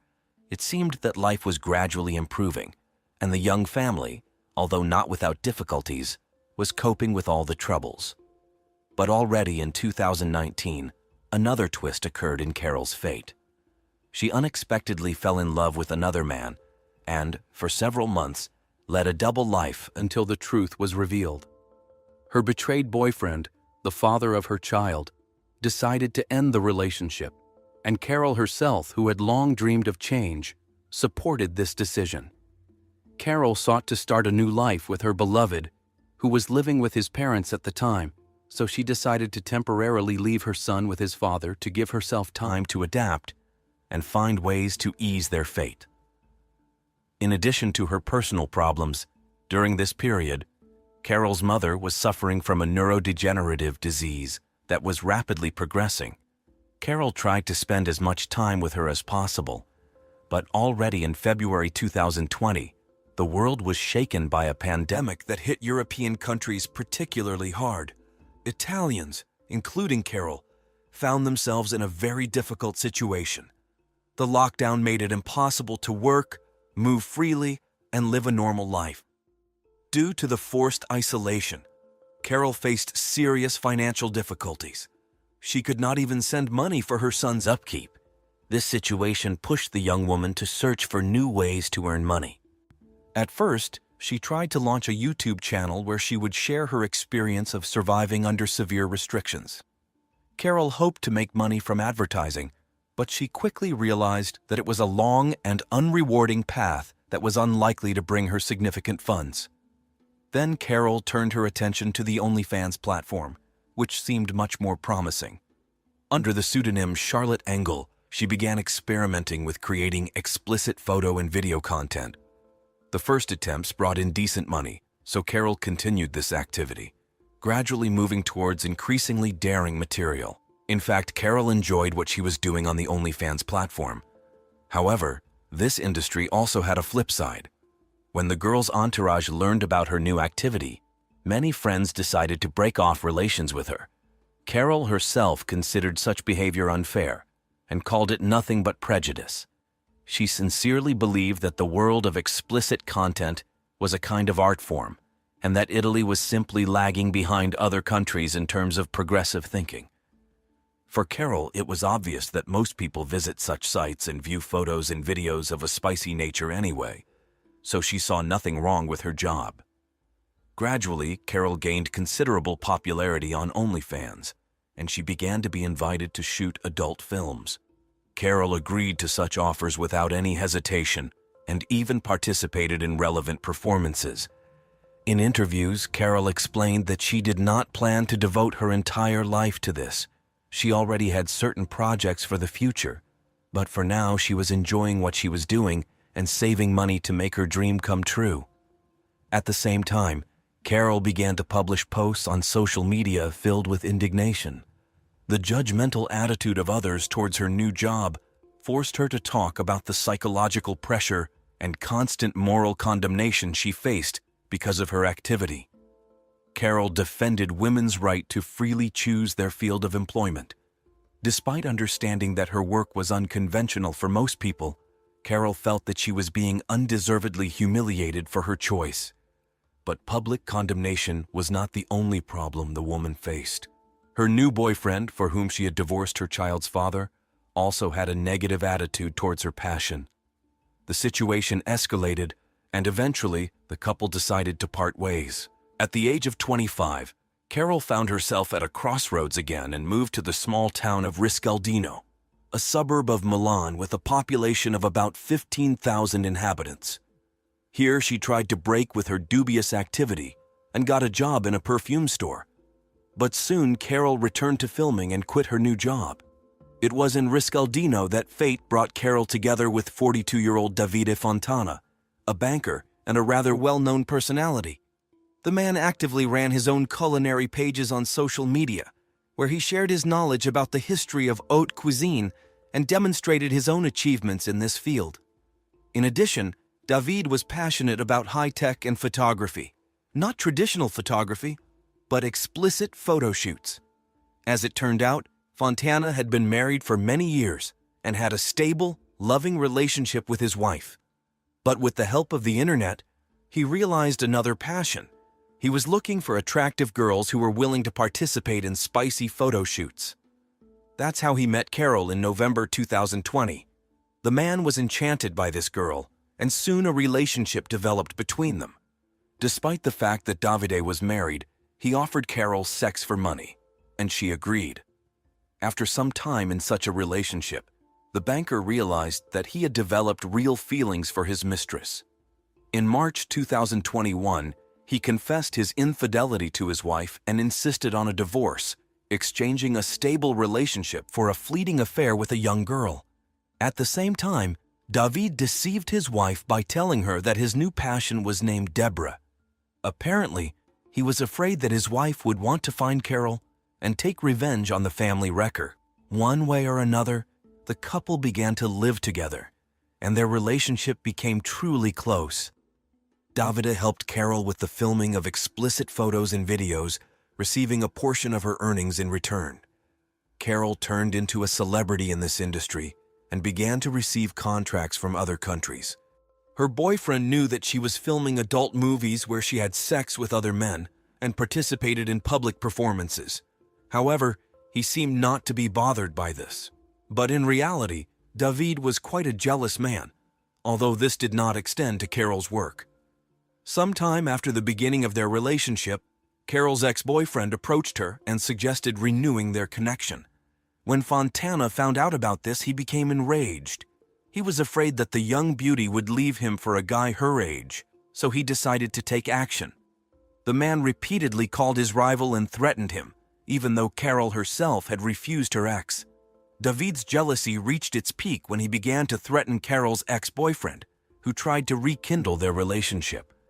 Unknown individuals punctured the tires on the rival's car twice, and although Fontana's involvement could not be proven, his threats made him the prime suspect. Meanwhile, Carol's popularity on social media was growing rapidly. She already had over 30,000 followers on her pages. Carol traveled a lot, filming content in the Czech Republic and the Netherlands. In addition, she fulfilled individual orders received in private messages. For a considerable amount of money, Carol brought to life in front of the camera scenarios sent by clients. In the fall of 2021, a new man appeared in the heroine's life, a colleague from adult films, Salvatore Galda. Real feelings flared up between them, and soon Salvatore gave Carol an engagement ring and later proposed to her. Carol agreed to marry him, but now the question arose of how to get rid of Davide. Life with the banker had become unbearable for Carol. She no longer loved him, dreaming of another man with whom she was secretly meeting. At the same time, Fontana continued to take part in her activities, taking a percentage from each video he helped with. The business was thriving, bringing the girl considerable wealth. She had earned enough to afford not to work. In Carol's immediate plans was a return to Verona to be closer to her son. She continued to perform live at private parties and special events related to the adult industry. But at the beginning of 2022, the woman suddenly disappeared from the radar, ceasing all activity. Only occasionally did she respond in writing to messages from friends and family. Posts on social media also became infrequent. It seemed that the once active Carol had lost interest in her projects. Loved ones began to worry as this situation lasted for about 2 months. Carol did not talk to anyone on the phone and did not answer calls. To all questions, she replied that she was busy with household chores, looking for housing in Verona, and establishing a relationship with her child. Later, Carol reported that she was going on vacation to Dubai. Carol's worried friends contacted David, but he admitted that their relationship had ended and he had no idea where to look for the missing woman. This whole situation looked extremely suspicious, and soon it became clear why. On March 20th, 2022, a man who was walking along the picturesque cliffs in the village of Borno noticed strange large black garbage bags from the height of the ledge on the shore. They seemed half empty but heavy, as if filled with stones. Intrigued, the local resident descended to the mysterious objects, which felt unusual to the touch. Upon untying the first bag he came across, the man found a human hand inside and immediately called the police. The carabinieri, who arrived at the top of the slope, immediately noticed that the bags had been thrown from the cliff. Because of this, they had been torn on the rocks, which could have damaged the contents. A total of 4 bags were found with 18 parts of a mutilated body. From the very beginning, it became obvious that the remains had been deliberately disfigured to make identification difficult. The victim's face was so distorted that it was impossible to recognize her without additional laboratory analysis. The flesh had been cut from some body parts as if on purpose. As for the condition of the remains, the killer was apparently a hunter or a butcher. He skillfully dismembered the body, acting professionally and precisely, knowing where and how to cut. Before throwing the bags down the slope, the parts had been stored in the cold for a long time. Forensic experts suggested that they had simply been dumped from a freezer right off the ledge shortly before a passerby stumbled upon the terrible find. Given the thorough approach and professionalism of the criminal, the police suspected that they were dealing with a serial killer. One of the investigators recalled a similar case in March 2005 when as many as 10 bags with the remains of 2 people were found nearby. The killer was caught then and put behind bars, but the handwriting was too similar, which led to the chilling thought that a maniac was on the loose. To get closer to solving the crime, it was necessary to establish the identity of the victim and find evidence. But the body was so mutilated that it was impossible to even determine the gender without additional analysis. A thorough examination in the laboratory was due. Meanwhile, a press conference was held, necessary to warn local residents.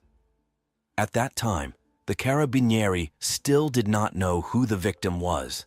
The gender had not yet been determined, but people were warned, and important witnesses who might have noticed something were sought.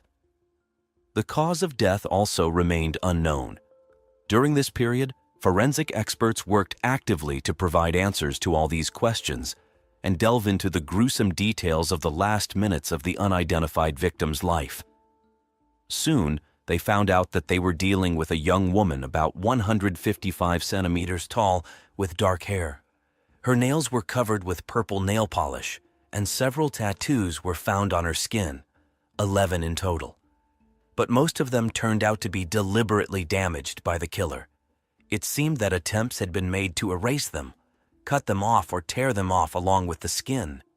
Apparently, the criminal wanted to hide all traces that would help identify the victim, thereby complicating the investigation. The tattoos became an important clue for the investigators. Despite the fact that the authorities did not yet know the name of the deceased, the public was already informed that the victim was a woman. The police released a description of some of the surviving tattoos in the hope that someone would recognize their owner. But people remained silent. A forensic examination established that the death had occurred more than a month ago, and before the body was thrown from the cliff, it had been stored in a freezer for a long time. This information caught the attention of journalist Andrea Torelli, who was also the editor of a magazine. The man became fascinated with the mysterious murder and began to analyze all the available information. Based on the data collected, Andrea made a logical assumption. Firstly, the criminal was unlikely to want to transport the remains to such a remote provincial area. Most likely, he lived relatively close to where the body was found. Secondly, the journalist was convinced that the killer was familiar with his victim, which meant that she herself must have lived nearby. Of course, these were only guesses, but it was from them that Torelli began his investigation. A pertinent question arose in the reporter's mind. Why had there been no reports of a missing person who fit the description of the girl found? After all, more than a month had passed since her death. How did it happen that her relatives did not notice her absence and did not search for her? A breakthrough in the investigation occurred a week after the body was discovered, on March 26, 2022. A random witness contacted the police, claiming that he recognized the dead girl from Borno. He managed to identify her precisely thanks to the tattoos he had previously seen when Carol gave an interview under the pseudonym Charlotte. It turned out that the victim was an actress in adult films and actively maintained pages on social media. After comparing Charlotte's photos with her tattoos, the Carabinieri were convinced that it was indeed her. To obtain useful clues, the police released the deceased's pseudonym. Andrea Torelli continued his own investigation, delving into the details of the murdered woman's life. He found out that Carol had collaborated with 2 agencies at once. At the first film studio, they replied that she had not worked with them for a long time, did not answer calls or messages, so the management decided that she had simply left the business, as sometimes happens. They could not tell anything more interesting. At the second film studio, the journalist spoke with another actress from adult films who called herself a friend of the deceased. She provided the phone number used by Charlotte. Thanks to this data, it was finally possible to find out the victim's real name, Carol Maltese. Andrea Torelli tried to call the girl's cell phone number several times, but to no avail. Then he tried to contact her through a messenger. And, surprisingly, someone allegedly answered the text message, claiming to be Carol herself. The journalist, under the pretext of an interview about the life of an actress in this industry, tried to arrange a meeting with her. However, he received a rude refusal in response. Andrea understood that it was not actually Carol responding, but the likely killer. The reporter was persistent and tried to continue the dialogue, persuading the so-called Carol to record a voice message or talk on the phone. Having received another refusal, Torelli changed his tactics. He reported that the body of a girl with identical tattoos, like in Carol Maltese's photos, had recently been found. Therefore, he would like to talk and make sure that the actress was alive. The criminal probably did not know about the discovery of the body, and this news came as a real shock to him. Apparently, he was counting on the remains not being found for a long time, and then not being able to be identified. Fortunately, he was mistaken. The journalist continued the conversation insisting on at least a 3-second conversation. But after that, the interlocutor simply disappeared. He stopped responding and reading messages. The reporter was convinced that he had just communicated with Carol's killer. He had 2 options for action. First, he could publish this information in his magazine. The news would become a sensation and make him famous. Second, he could turn to the police so that detectives could verify the information themselves. But then he risked the possibility of a leak of information that other media would publish. Moreover, the journalist understood that his intervention could end badly.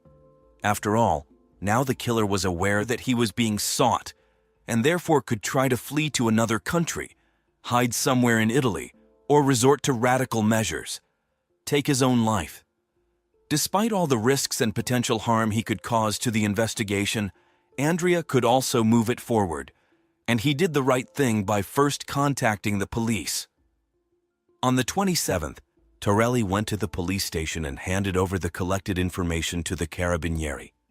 And only after that did he write an article in his magazine, but he did not provide all the details, indicate the victim's real name, or mention his communication with the killer.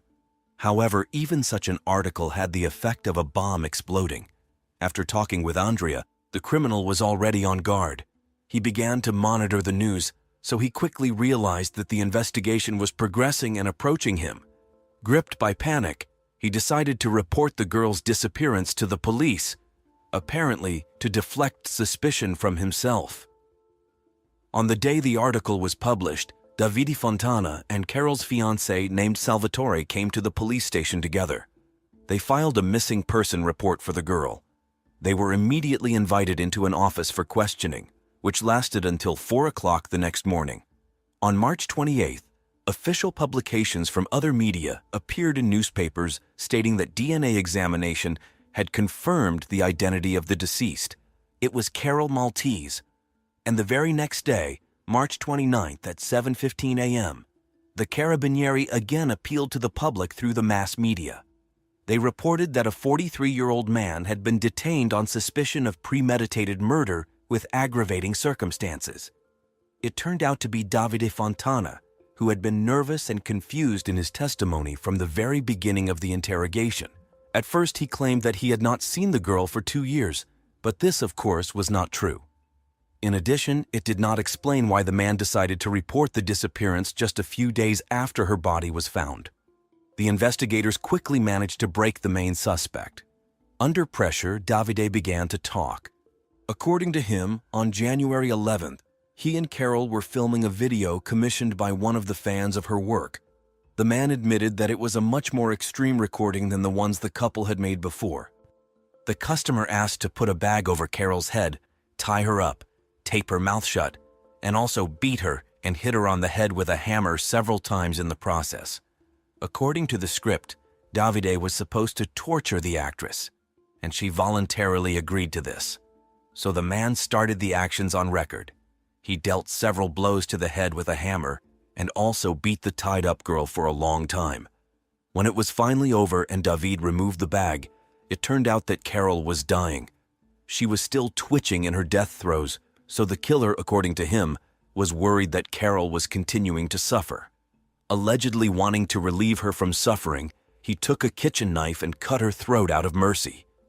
From the suspect's confessions, it became known that instead of calling the police or an ambulance when Carol was dying, he first finished off his victim and then began to plan how to get rid of the body. For 3 months after the murder, he dismembered Carol's remains and stored them in a freezer.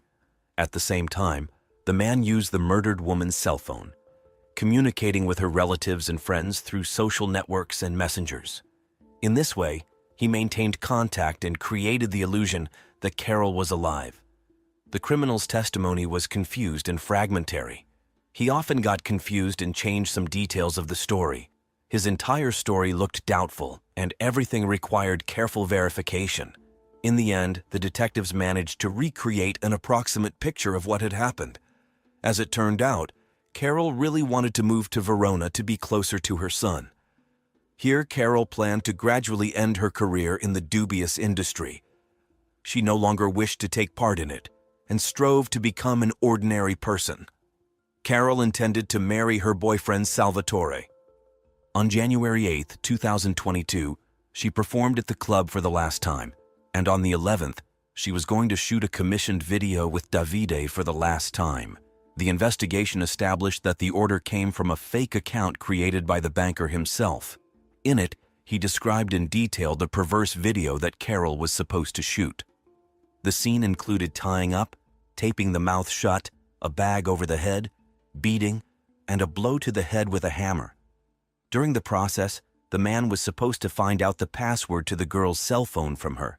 This was part of a script conceived as the highest manifestation of domination over a person. Carol agreed, not even suspecting that by doing so, she was giving her executioner the opportunity to kill her. Initially, they agreed that he would imitate all actions without using force, and Carol would pretend to be suffering in order to avoid real injuries. Instead, Davide acted at full force, getting carried away and crossing all boundaries. Obviously, all this was planned in advance, so the crime clearly had an intentional character. As soon as Davide found out the password to Carol's phone, he deviated from the script and began to brutally beat the girl until he beat her to death with a hammer. For several days, the killer came to the filming location and looked at the lifeless actress, satisfying his sadistic needs. After that, the man went to a hardware store, where he bought a hacksaw, large scissors, an electric saw, and spare blades. The banker also ordered a large freezer and a brazier, using Carol's phone to do so. It was the brazier that caused the severe burns that the police found on her body. On January 14th, Carol was supposed to go to Paris with her boyfriend Salvatore, but Davide told him that Carol had contracted COVID and was self-isolating. The fiancé believed it, because many people in their circle were sick. He unsuccessfully tried to contact Carol under various pretexts, but Davide refused each time, referring to her poor health. The story of Carol Maltese's murder shook all of Italy. Davide Fontana, a banker and a celebrity in the culinary world, was arrested on March 29, 2022, on suspicion of premeditated murder with aggravating circumstances. It was he, as it turned out, who was the main person involved in this horrific case.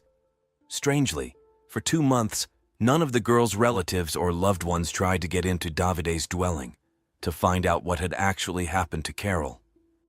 This played into the hands of the killer, who calmly dismembered the body and hid traces of the crime, staging the illusion of his victim's life. According to him, Carol's phone did not stop ringing. Every day, someone from friends or relatives wrote a message or called. Occasionally, Davide even updated the girl's pages on social networks with pictures from her personal gallery. From her bank card, he made noticeable purchases and even paid for housing rent to maintain the legend that Carol was living a secluded life because she was being treated. After the interrogation was over, Fontana stated that he had tried to commit suicide by writing a statement about Carol's disappearance, but he could not do it because he was arrested. However, no one believed this, because for 3 months, while the man was enjoying the crime he had committed and hiding its traces, he had enough time for suicide. Court hearings in the Carol Maltese case began on November 24, 2022. The lawyer insisted on the version of unintentional murder. They say Davide got carried away with fulfilling the client's order and accidentally killed his beloved girl. But prosecutors convincingly proved that it was he who created the fake request for this cruel video, which means that the massacre was planned in advance. The password to the victim's phone also became known to the criminal not by chance.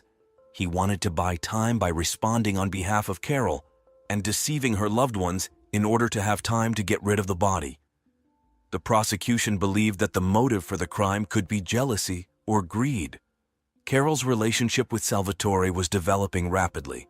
The couple was planning a wedding, and Carol was going to move out from Davide. For him, this meant the loss not only of a mistress, but also of the income he received from their joint filming. However, considering Carol's main occupation, regular sex with different men in front of the camera for money, the version about jealousy did not look too plausible. Davide never showed jealousy about the girl's work at several studios at the same time, but as soon as she decided to end her career and start a family with another man, he immediately killed her. A psychiatric examination showed that the accused was sane and fully aware of his actions. The verdict in this high-profile case was announced on June 12, 2023. Although the prosecution demanded life imprisonment, the judge decided that the killer's actions were not intentional in nature. Even the fact that the body was dismembered was not taken into account as an aggravating circumstance. As a result, Davide Fontana received a surprisingly lenient sentence, only 30 years in prison. In addition, he was obliged to pay compensation to the victim's 7-year-old son in the amount of 180,000 euros. He had to pay Carol's parents a total of another 100,000, and the father of her child 20,000 euros in compensation. Such a court decision shocked the Maltese family. Davide's involvement in similar murders in the past could not be proven. Journalist Andrea Torelli, who took an active part in this case, wrote a book about the course of the investigation. In it, he told in detail how his intervention helped expose one of the cruelest murderers in the history of Italy. Dear friends, here we have come to the end of this sad and instructive story. The tragic fate of Carol Maltese makes us think about many things: difficult life choices, the price of quick earnings, the importance of valuing one's own life and safety. Every person has the right to choose their own path, and we cannot condemn Carol for her decision to become an actress in adult films. But at the same time, we must understand that any profession has its risks. Just as a policeman is exposed to the danger of being killed by a criminal every day, work in the adult entertainment industry, unfortunately, can also be extremely dangerous. Carol's story is a bitter lesson for all of us. It teaches us that we should not make important life decisions hastily, guided only by the desire to make money quickly. Sometimes what seems like easy money can turn into a terrible tragedy. Before taking a serious step, it is worth stopping and thinking not twice but 3 times, to weigh all the pros and cons, to assess the possible risks and consequences. Of course, each of us dreams of financial stability and prosperity, but are money worth risking one's health, safety, and sometimes even life for? Isn't it better to earn less, but be able to enjoy every day lived, to feel protected and needed by one's loved ones? Let us be wiser and more prudent. Let us not allow greed and the desire for easy gain to cloud our minds. Let us not be afraid of hard and honest work. Let our path to success be longer but safer. Let us value every moment spent with family and loved ones, because no money can bring back a lost life. Justice in this world can sometimes be cruel and relentless.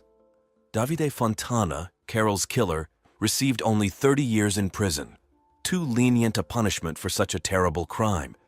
But can any term behind bars return a mother to a little son or a daughter to her parents?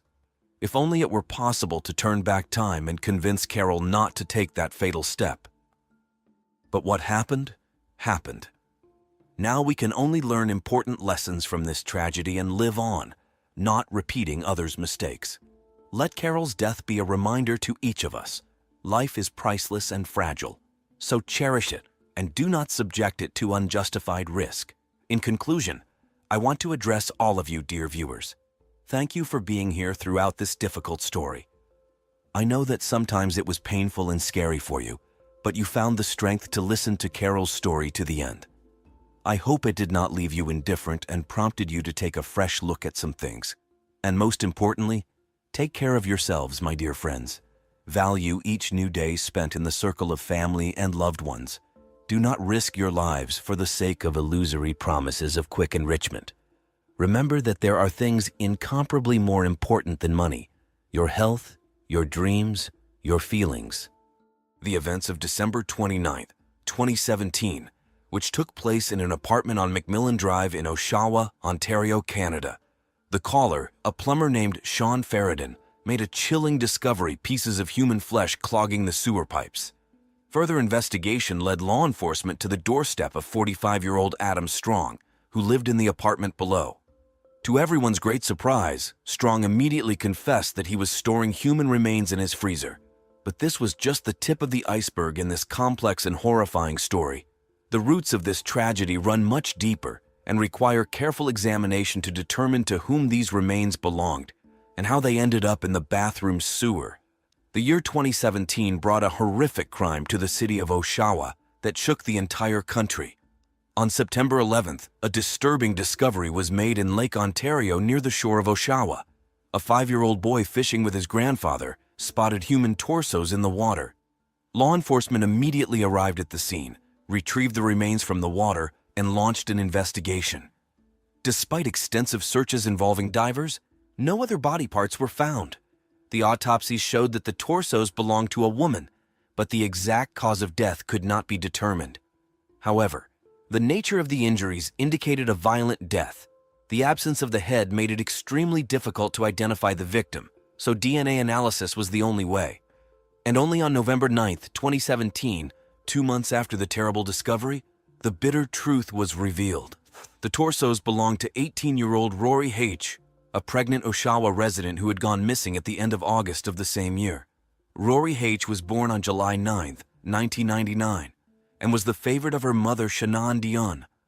Little is known about her father, but some of the girl's relatives had a reputation for living a reckless lifestyle.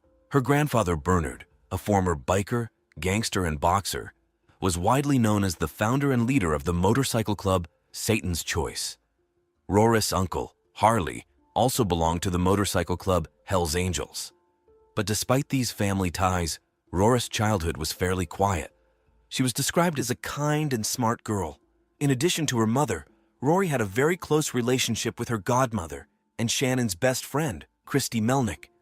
In the lower grades, Rory excelled in her studies, and at the age of 13, she even received the prestigious title of Cadet of the Year in the local unit. But everything changed for the worse in the first year of high school, when someone introduced her to drugs, which led to addiction. The next years of Rory's life were filled with turbulence, and drugs became an integral part of her existence. In an attempt to finance her addiction, she resorted to prostitution, causing even more suffering for her mother. Shannon, in desperation, turned to Child Protective Services for help, hoping to save her daughter. Fortunately, in early 2017, Shannon's efforts paid off. Rory finally began to take steps to change her life. She found a job, returned to school, and seemed to find stability by moving in with her boyfriend, Tony. Despite all the hardships, Rory was determined to start a new chapter in her life. In August 2017, Rory told her mother about her pregnancy. She firmly decided to have the baby, and Shannon supported her decision. But the mother had no idea that her daughter had started using drugs again. On August 28th, near the shopping center, Rory met with Constable Christopher Kane. He had been watching the girl for a long time and was trying in every way to involve social services to help her overcome her addiction. During the conversation, Rory admitted that she was using drugs again and was engaged in prostitution to get money for a fix. Concerned about Rory's fate, Constable Kane decided to contact the appropriate services, but when he returned, the girl had already disappeared. On August 29, 2017, the day after meeting with the constable, a friend of her mother brought Rory to the hospital after an exacerbation of a mental disorder. Unfortunately, for unknown reasons, they were unable to stay with her and left after a few minutes, leaving Rory alone. Remarkably, just 15 minutes later, she decided to leave the hospital without waiting for the necessary medical care. Surveillance cameras captured Rory calmly leaving the building. This was the last confirmation that the girl was still alive. From that moment on, nothing was known about her whereabouts. When Rory's relatives and friends did not receive any news from her for several days, they became alarmed. Fearing the worst, they filed a missing person report with the police, which launched a massive search. Flyers with the photo of the missing person were posted all over the area, but all efforts to find Rory H. proved futile, and only the results of the DNA test brought the horrible news, confirming that she had become a victim of a violent crime. However, the investigation did not end there. Law enforcement faced a difficult task to find the rest of her body parts and piece together all the fragments of this tragic puzzle. And it seemed that success was near, but it came so unexpectedly that it exceeded all expectations. 2 months after the gruesome torso discovery, residents of the upstairs apartment at 19 McMillan Drive experienced persistent sewage problems. The situation escalated to the point where the couple had to call a plumber on December 29th. Since no blockages were found in the upper apartment, the workers asked permission to enter the apartment of 45-year-old Adam Strong, located on the floor below. When the plumber started working in his toilet, the air filled with an unbearable stench, different from the usual smells. The situation further escalated when Adam's behavior became nervous. He constantly walked around the room, closely monitoring every move and asking many questions. Despite being annoyed by his behavior, the plumbers tried to ignore it. Strong justified himself by saying that he was just curious because he himself had tried to cope with the problem, but to no avail. Perhaps they would have completely ignored Adam if it were not for the shocking discovery inside the pipe. The workers pulled out a 45-centimeter piece of human flesh with attached hair. To their horror, stunned by the gruesome discovery, they immediately notified the police. Within minutes, law enforcement arrived at the scene and confirmed that what was found was indeed human remains. After gathering all the necessary information from the plumbers and the alarmed couple, the officers began a conversation with Adam Strong, preparing for unexpected revelations. But nothing could have prepared them for what the suspect told them. Lowering his head, he confessed that it was human flesh, and if they needed the rest of the body parts, they were in his freezer. Strong was instantly arrested, and the police began searching the apartment. What they saw resembled a house of horrors, dirt everywhere, and the air was permeated with an unbearable stench of decay. In the bathroom, it turned out that Adam had dismantled the toilet, trying to eliminate the blockage. But the real horror awaited law enforcement. In the bedroom in the freezer lay the remains of a young woman with her head hidden in a bag. The body was in a state of decomposition, as Strong had said. Among the remains, a tattoo with the inscription "Je vis I live" was found exactly the same as Rory H. had. Further DNA examination confirmed that the remains from Adam Strong's apartment belonged to the missing Rory. There was more than enough evidence of her presence there. The girl's blood was found on the walls and ceiling of Adam's bedroom, and his biological fluids were found on her underwear. Rory's sneakers lay wrapped in plastic, spattered with blood. Police also discovered an improvised dissection table set up by Strong. The realization that it was on this table that Adam dismembered his victim made law enforcement officers shudder. During the search of the apartment, numerous sex toys, restraints, and a homemade bomb were also found. Fortunately, the explosives were neutralized in time, and although no one could figure out its origin, due to the lack of direct evidence of Strong's involvement in Rory's murder, the police could not charge him. Instead, he was charged with abusing the body. It was time for the investigation to get to know the life of this 45-year-old man more closely. Adam Strong, about whom little was known, settled in a rented apartment on McMillan in early 2007. For many years, he worked as a security guard on a film set in Oshawa and as a gas station attendant at 2 different stations in Ajax. Those who knew Strong described him as an eccentric man with a sinister character who considered himself smarter than he actually was. He could talk incessantly, not knowing when to stop. One of Adam's ex-girlfriends, whose name has not been disclosed, described him as cruel and prone to excessive control. Adam's landlady, Eugenia Papadakis, also had unpleasant impressions from communicating with Strong. In March 2017, after a fire in the house, she and her granddaughter visited Adam's apartment on McMillan Drive. The dwelling turned out to be cluttered with garbage, food scraps, and all sorts of junk. Needless to say, what they saw stunned the women. In addition, Strong showed an unhealthy interest in pornography, which indicated his passion for explicit content. These observations allowed a deeper look into his psyche and shed light on the dark, disturbing world that reigned in the suspect's apartment. However, despite the tragic circumstances, the evidence gathered was still insufficient to charge him with murder. So the detectives focused on obtaining a confession from Adam Strong. The morning of December 30th, 2017 was marked by the interrogation of Adam Strong, conducted by detectives from the Homicide Investigation Unit, Darren Short and Herman Daroga. By that time, the suspect had already managed to contact his lawyer. The investigators realized that this was their only chance to get valuable testimony from him, because the next day, there was to be a hearing on the possibility of releasing Strong on bail.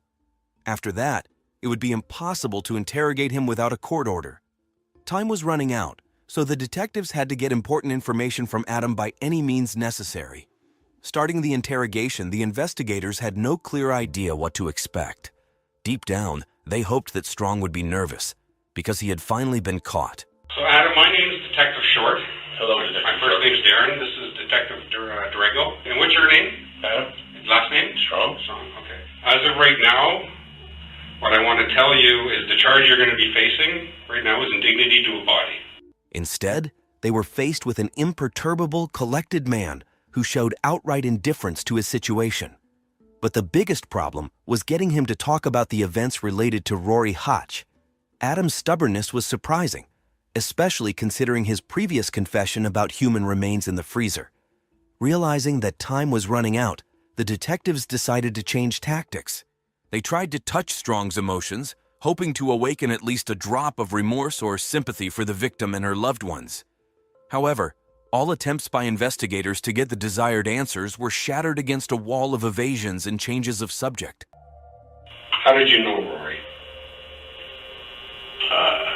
I'm not saying anything, I'm sorry. Did you kill Rory? Sorry, I'm not saying anything. Adam's responses were shocking, but the only thing that seemed to affect him were photos of Rory, which he refused to look at.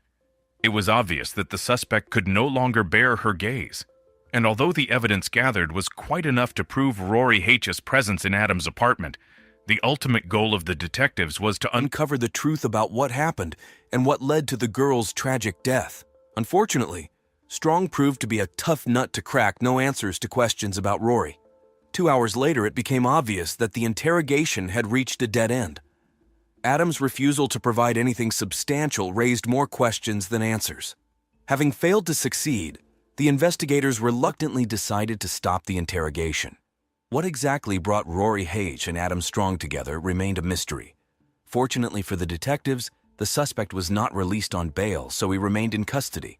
Meanwhile, Oshawa police continued to search Adam's house, hoping to stumble upon new evidence and clues. The coroner's report on Rory's autopsy shed some light on the circumstances. It turned out that the girl's body had numerous injuries, including skull fractures. However, the forensic expert could not say with certainty whether these injuries were inflicted before or after her death. In addition, traces of drugs were found in the victim's body, and signs of the use of a restraining device were found on the body. Among the findings in Strong's house, the detective's attention was drawn to a bent hammer on which Rory's DNA was found. Investigators suggested that it was the murder weapon. However, even this was not the most shocking discovery, even when it seemed that nothing more would be found. In July 2018, 7 months after Adam's arrest, a hunting knife covered in human tissue was found in a kitchen drawer. Examination showed that the DNA found on the blade did not belong to Rory. Instead, it matched the genetic profile of another girl, Candace Fitzpatrick. Candace was born on February 3, 1989, and little is known about her childhood. The girl's parents, William Fitzpatrick, and a woman whose name has not been disclosed, divorced. After that, William moved to Alberta, and Candace stayed with her mother in Oshawa. Her life was chaotic and disorderly. At some point, she ran away from home, forcing her father to go looking for her in Oshawa. After reuniting, Candace declared her desire to live independently. And by the age of 19 in 2008, her life had turned into complete disorder. Like Rory, Candace was a troubled girl who struggled with drug addiction and engaged in prostitution to get money for her next fix. She could disappear from home for days or weeks at a time, but always returned. Until March 2008, from then on, her relatives never saw her alive again. William, growing increasingly worried about his daughter, launched a massive search throughout Oshawa. Oddly enough, an official missing person report for Candace was only filed with the police in 2010, 2 years after her disappearance. William reported that back in 2008, he had repeatedly contacted law enforcement, but they did not take the case seriously due to the peculiarities of Candace's lifestyle. 10 long years of painful uncertainty passed before the Fitzpatrick family finally learned the terrible truth they had long feared. The shocking coincidences between the fates of Candace and Rory were not limited to difficult life circumstances alone. Even outwardly, the girls were strikingly similar.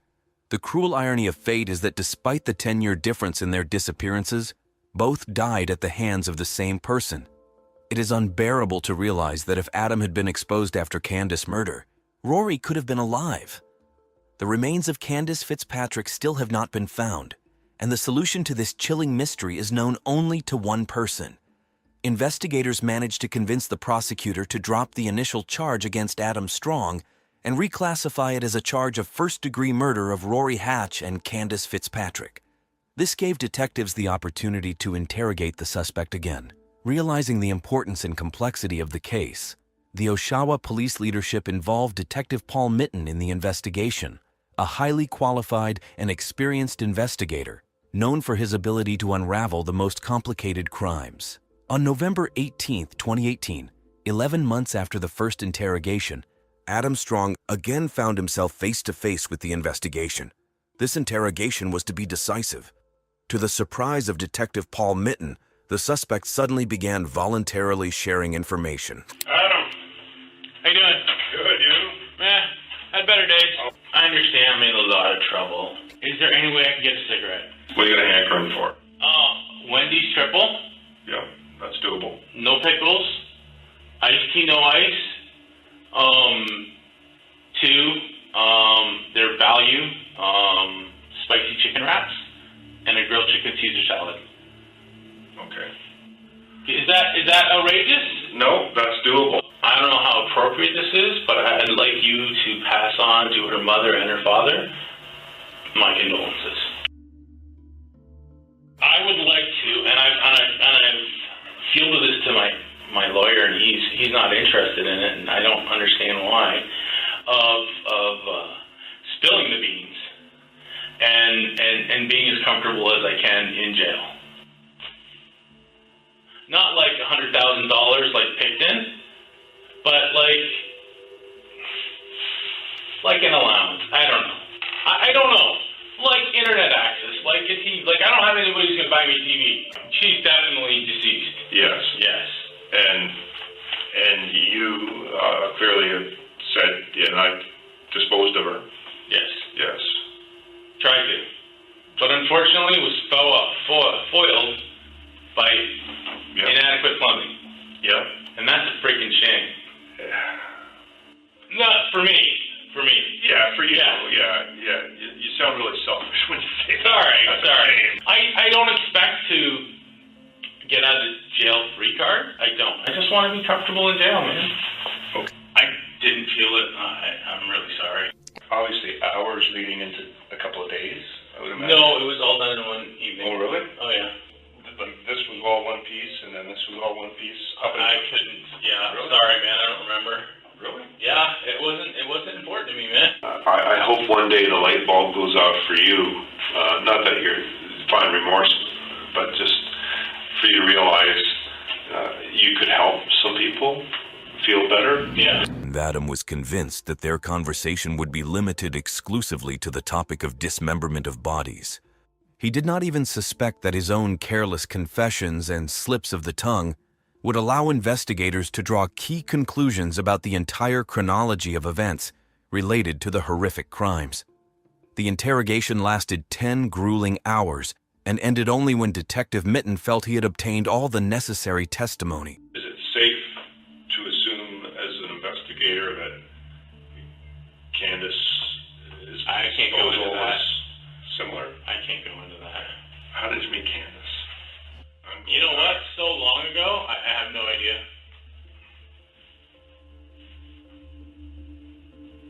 Do you remember if you met her like more than once, or was it just one time you met her? Sorry, because every time she came to my house, she left my house. Under her own power. Candace. Given the fact that we're gonna assume because of tissue found on that knife, the gutting knife, that came back as Candace's. Why not use that on Rory? Didn't even think of it. Because her DNA wasn't found. Didn't even think of it. I'm a real bad procrastinator, and that is really a detriment to myself. On September 28, 2020, When 12 years had passed since Candace's disappearance and 3 years since Rora's disappearance, Adam Strong appeared in court on charges of these murders. Despite numerous evidence gathered against him, he refused to plead guilty to both counts. During the trial, the prosecution presented a powerful evidence base, including stunning records of interrogations that supported their case against Adam Strong. Testimony from Petra Danchin about the violence she suffered at the hands of the defendant further strengthened the weight of the accusations. Although Adam never revealed the details of Rora's death during interrogations, prosecutors built their case based on the available facts. According to their version, Strong lured the girl to his house by promising money for intimate services. As soon as she entered, he tied her up and brutally beat her with a hammer found in his home. Horribly, at that moment there was no one on the upper floor, so no one heard the desperate cries for help. After the murder, Adam dismembered Rora's lifeless body and threw the torso into Oshawa Harbor. Geolocation data from her mobile phone confirmed that on September 4th, a week before the discovery of human remains, Strong was in that area, which only strengthened the evidence against him. Prosecutors also expressed confidence that Candace suffered the same fate at the hands of the killer, although her remains had not been found at that time. Lawyers, however, insisted on Adam's non-involvement in Rora's death, claiming that death occurred as a result of a drug overdose, and their client was only trying to get rid of the body. As for Candace, the defense claimed that there was a lack of evidence that she had died in Strong's house at all. They also emphasized the limited size of the freezer, which could hardly hold the remains of 2 victims. However, having carefully examined all the evidence presented, Judge Joseph DeLuca came to the unshakable conviction of Adam Strong's guilt. He rejected the defense's arguments and found the prosecution's evidence convincing and incriminating. Strong tried to justify his actions with the traumatic experience of his childhood. According to him, at an early age, he was subjected to a brutal attack that left an indelible imprint on his psyche. Adam even expressed sympathy for the families of the deceased, but the sincerity of these words was highly doubtful. His behavior demonstrated an alarming level of indifference, lack of remorse, and signs of a split personality. The materials presented during the trial vividly demonstrated that Adam Strong was well aware of the severity of his actions and their consequences. He acted consciously and prudently, without feeling any remorse. In fact, the defendant viewed prison as a way to escape from life's troubles. In the face of unemployment and financial hardship, he was ready to exchange his freedom for the basic benefits that imprisonment could guarantee. The court found that Rory Hatch's death occurred as a result of an attack, so Adam Strong was found guilty of first-degree murder. As for Candace Fitzpatrick, his guilt was classified as manslaughter. In May 2021, Strong was sentenced to life imprisonment. In addition, for the murder of Candace, he received an additional 80-year term, which is to be served concurrently with life imprisonment. This is the maximum punishment provided for by the country's legislation. Although nothing could bring back the dead girls, Rory and Candace relatives felt that justice had finally prevailed. In July 2021, Strong provided valuable information about the location of Candace Fitzpatrick's remains. Thanks to his testimony, on November 4th of the same year, the police found the place where, according to the criminal, he had buried the girl's body. On November 8th, law enforcement officers finally managed to find human remains. After conducting the necessary examinations, on November 13th, they were officially identified as the remains of Candace. The final identification results were announced at a press conference on February 16, 2022. What exactly made Adam Strong change his behavior and start talking remains a mystery. Some suggest that he sought notoriety through his actions. However, despite the tragic circumstances that united their fates, the families of Rory Hatchie and Candace Fitzpatrick continue to support each other, and together overcome the painful consequences of the horror they experienced. The cases of the murders of these girls have been solved. The victim's family was unspeakably happy after the announcement of the verdict for their daughter's killer, because they understood that he would never leave prison alive. But the investigation suspects that Adam Strong may be involved in other murders as well. In June 2022, during a search of his apartment, the police seized some physical evidence. However, the details of this finding are being kept secret while additional investigations are ongoing. Let's consider the main reasons that led to this tragedy. 1. Drug addiction. Both victims, Rory and Candace, struggled with drug addiction. This made them vulnerable and forced them to engage in risky behavior such as prostitution to finance their addiction. 2. Social isolation. Although both girls had families who cared about them, their lifestyle often led to isolation from loved ones and support. 3. Insufficient attention from law enforcement. In the case of Candace Fitzpatrick, her father's initial reports of her disappearance were not taken seriously due to her lifestyle. Now, I would like to share some important tips on how to avoid similar situations in the future. 1. Fight drug addiction. If you or someone you love is suffering from drug addiction, seek professional help immediately. There are many rehabilitation and support programs that can help overcome addiction. 2. Stay in touch with loved ones. Communicate regularly with family and friends. If you notice that someone close to you is distancing themselves or behaving unusually, don't ignore it. Offer your support and assistance. 3. Be vigilant. If you notice something suspicious in your surroundings, unusual smells, strange behavior of neighbors, don't be shy to report it to the appropriate authorities. Your vigilance can save someone's life. 4. Take disappearances seriously. If someone you know has gone missing, report it to the police immediately. Don't wait, hoping that the person will return on their own. Every hour can be crucial. 5. Teach children about safety. Talk to children about personal safety. Teach them to recognize potentially dangerous situations and people. Explain how important it is to trust their intuition and not be ashamed to ask for help. 6. Don't judge, but help. Instead of judging people for their lifestyle, try to understand their problems and offer help. Often people find themselves in difficult situations due to circumstances they cannot control. This tragic story of Rory Haish and Candace Fitzpatrick demonstrates to us how important it is to be vigilant and caring members of society. We all have a responsibility for the safety of our community. It is important to remember that criminals like Adam Strong often look for vulnerable victims. They may seem like ordinary people, but behind this mask lie dangerous intentions. Therefore, it is critically important to learn to recognize alarming signs and not ignore them. This case also highlights the need to reform the system for responding to missing persons. Regardless of the lifestyle of the missing person, every case must be investigated with the same seriousness and thoroughness.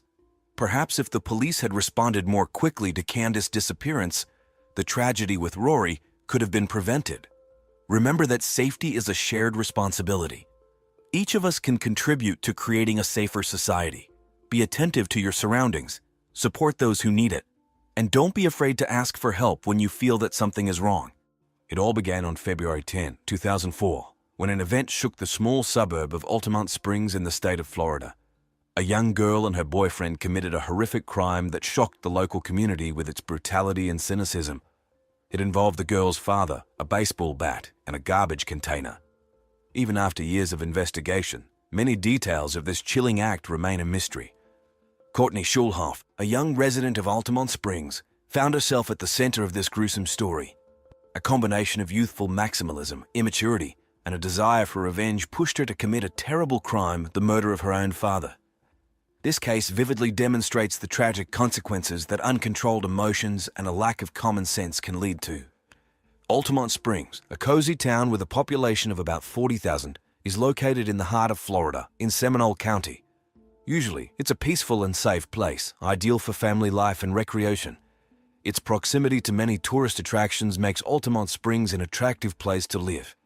However, behind the external gloss and hospitality lies a dark side, as evidenced by the shocking case of Courtney Schulhoff. The quiet community of Altamont Springs became the arena for a chilling family drama that led to cold-blooded murder. This story reminds us that evil can hide behind a mask of ordinariness, and that even seemingly prosperous families can harbor terrible secrets. Courtney Christine Schulhoff was born in sunny Florida on December 27, 1987. Her parents were Stephen and Tracy Schulhoff, but unfortunately, their marriage did not stand the test of time. The divorce of her parents was a heavy blow for young Courtney, leaving a deep mark on her soul. After her mother left the family nest, the girl remained under the care of her father in the house where she spent her childhood. However, the lives of Stephen and Courtney underwent further changes when financial difficulties forced them to move to a new home. Initially, this news did not enthuse Courtney, but over time, she came to terms with the new circumstances.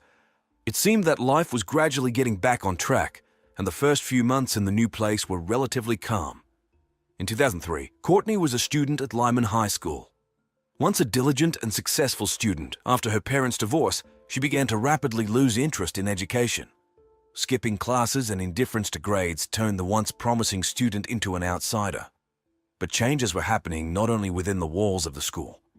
Outside the educational institution, Courtney fell under the influence of a dubious company. New friends with mixed reputations became her guides into a world far from the one she was used to.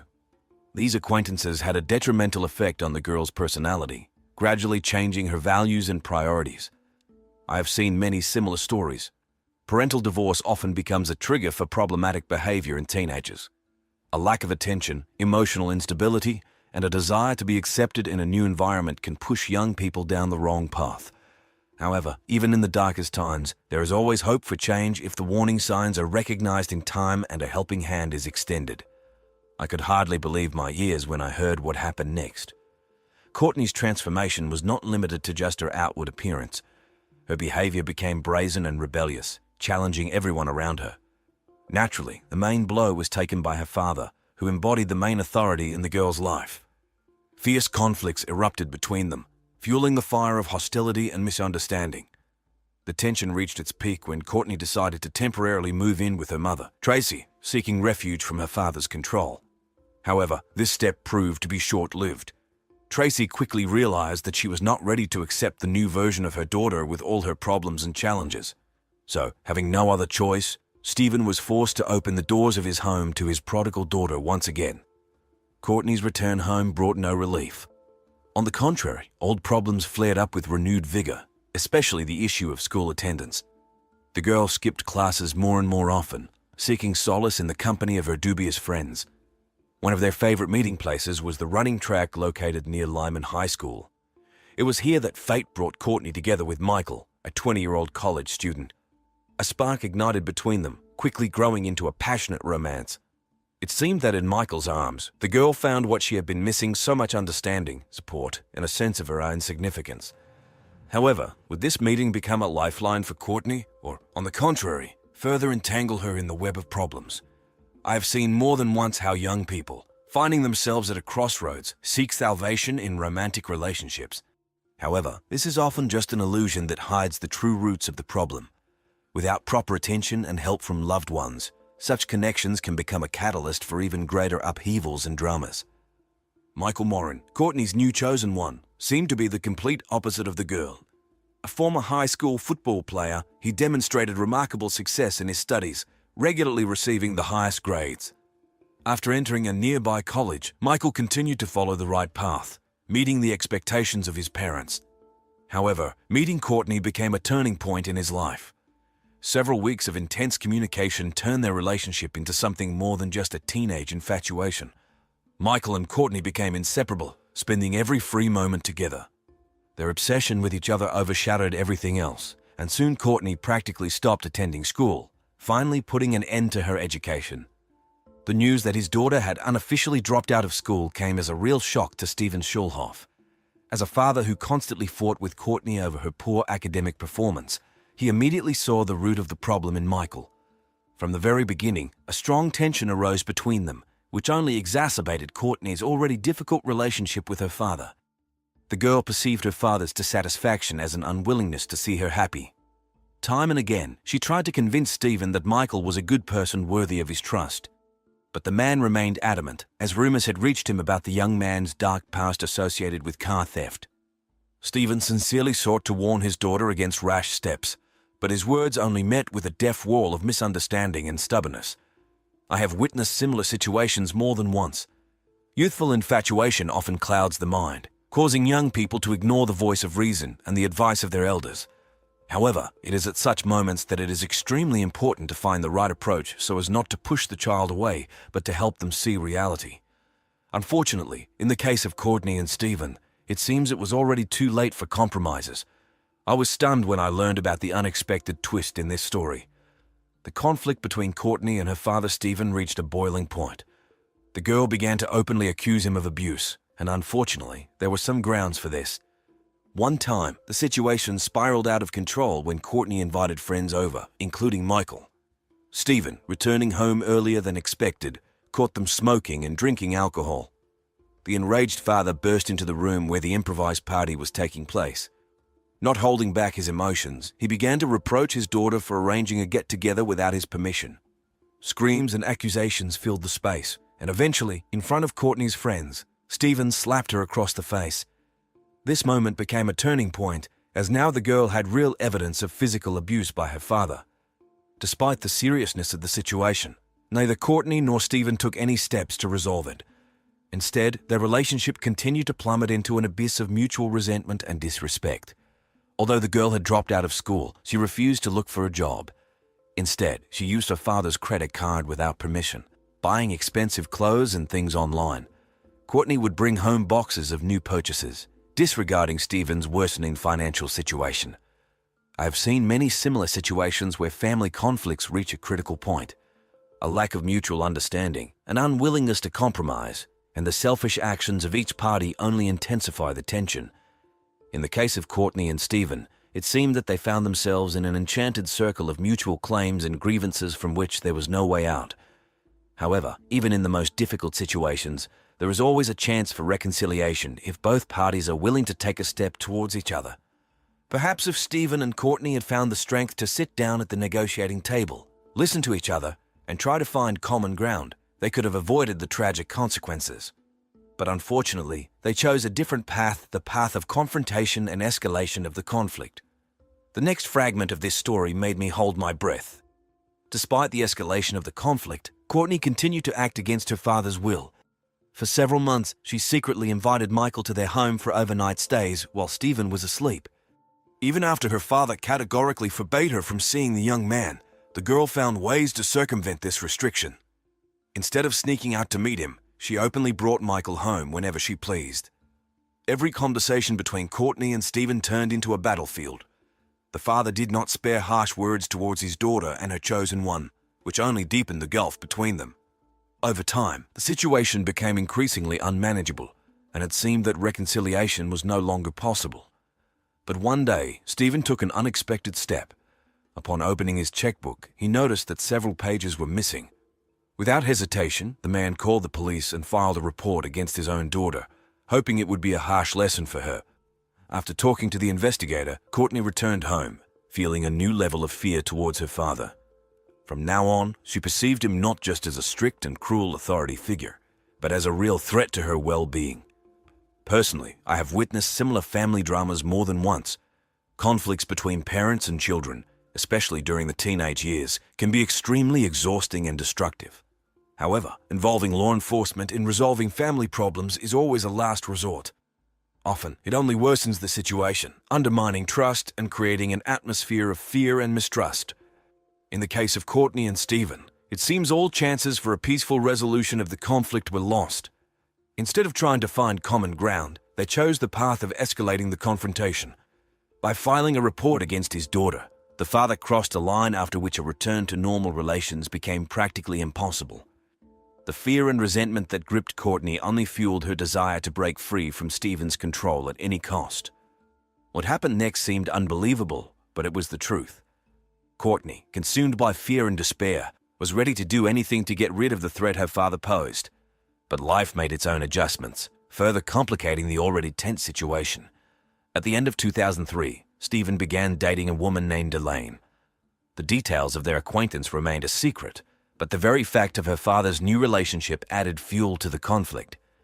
During the same period, Courtney, trying to somehow put her life in order, signed up for courses to obtain a high school diploma. At the same time, she continued to meet with Michael, despite Stephen's constant attempts to hinder their relationship. Eventually, the lovers, tired of the endless pressure, decided to run away together. The only obstacle on the path to their cherished freedom was the lack of transportation and money. Courtney and Michael's plan was simple. Take the young man's father's car and head to Maryland, where they hoped to find shelter and financial support from the girl's grandparents. But as often happens, even the most well-thought-out plans can fail. Having stolen the car, the lovers set off on their journey, full of hope for a better future. However, halfway to Maryland, they suddenly changed their minds and turned the car back towards home. What exactly prompted them to take this step remains a mystery, but the consequences of this act, especially for Michael, proved to be extremely unfavorable. I have seen it when young people, consumed by despair and a desire to break free from parental control, resorted to rash actions. Running away from home, stealing a car, all this seems like a solution to problems in the short term. But reality quickly puts everything in its place, and the consequences of such actions can be devastating for all parties involved. In the case of Courtney and Michael, their attempt to escape only worsened the already tense situation.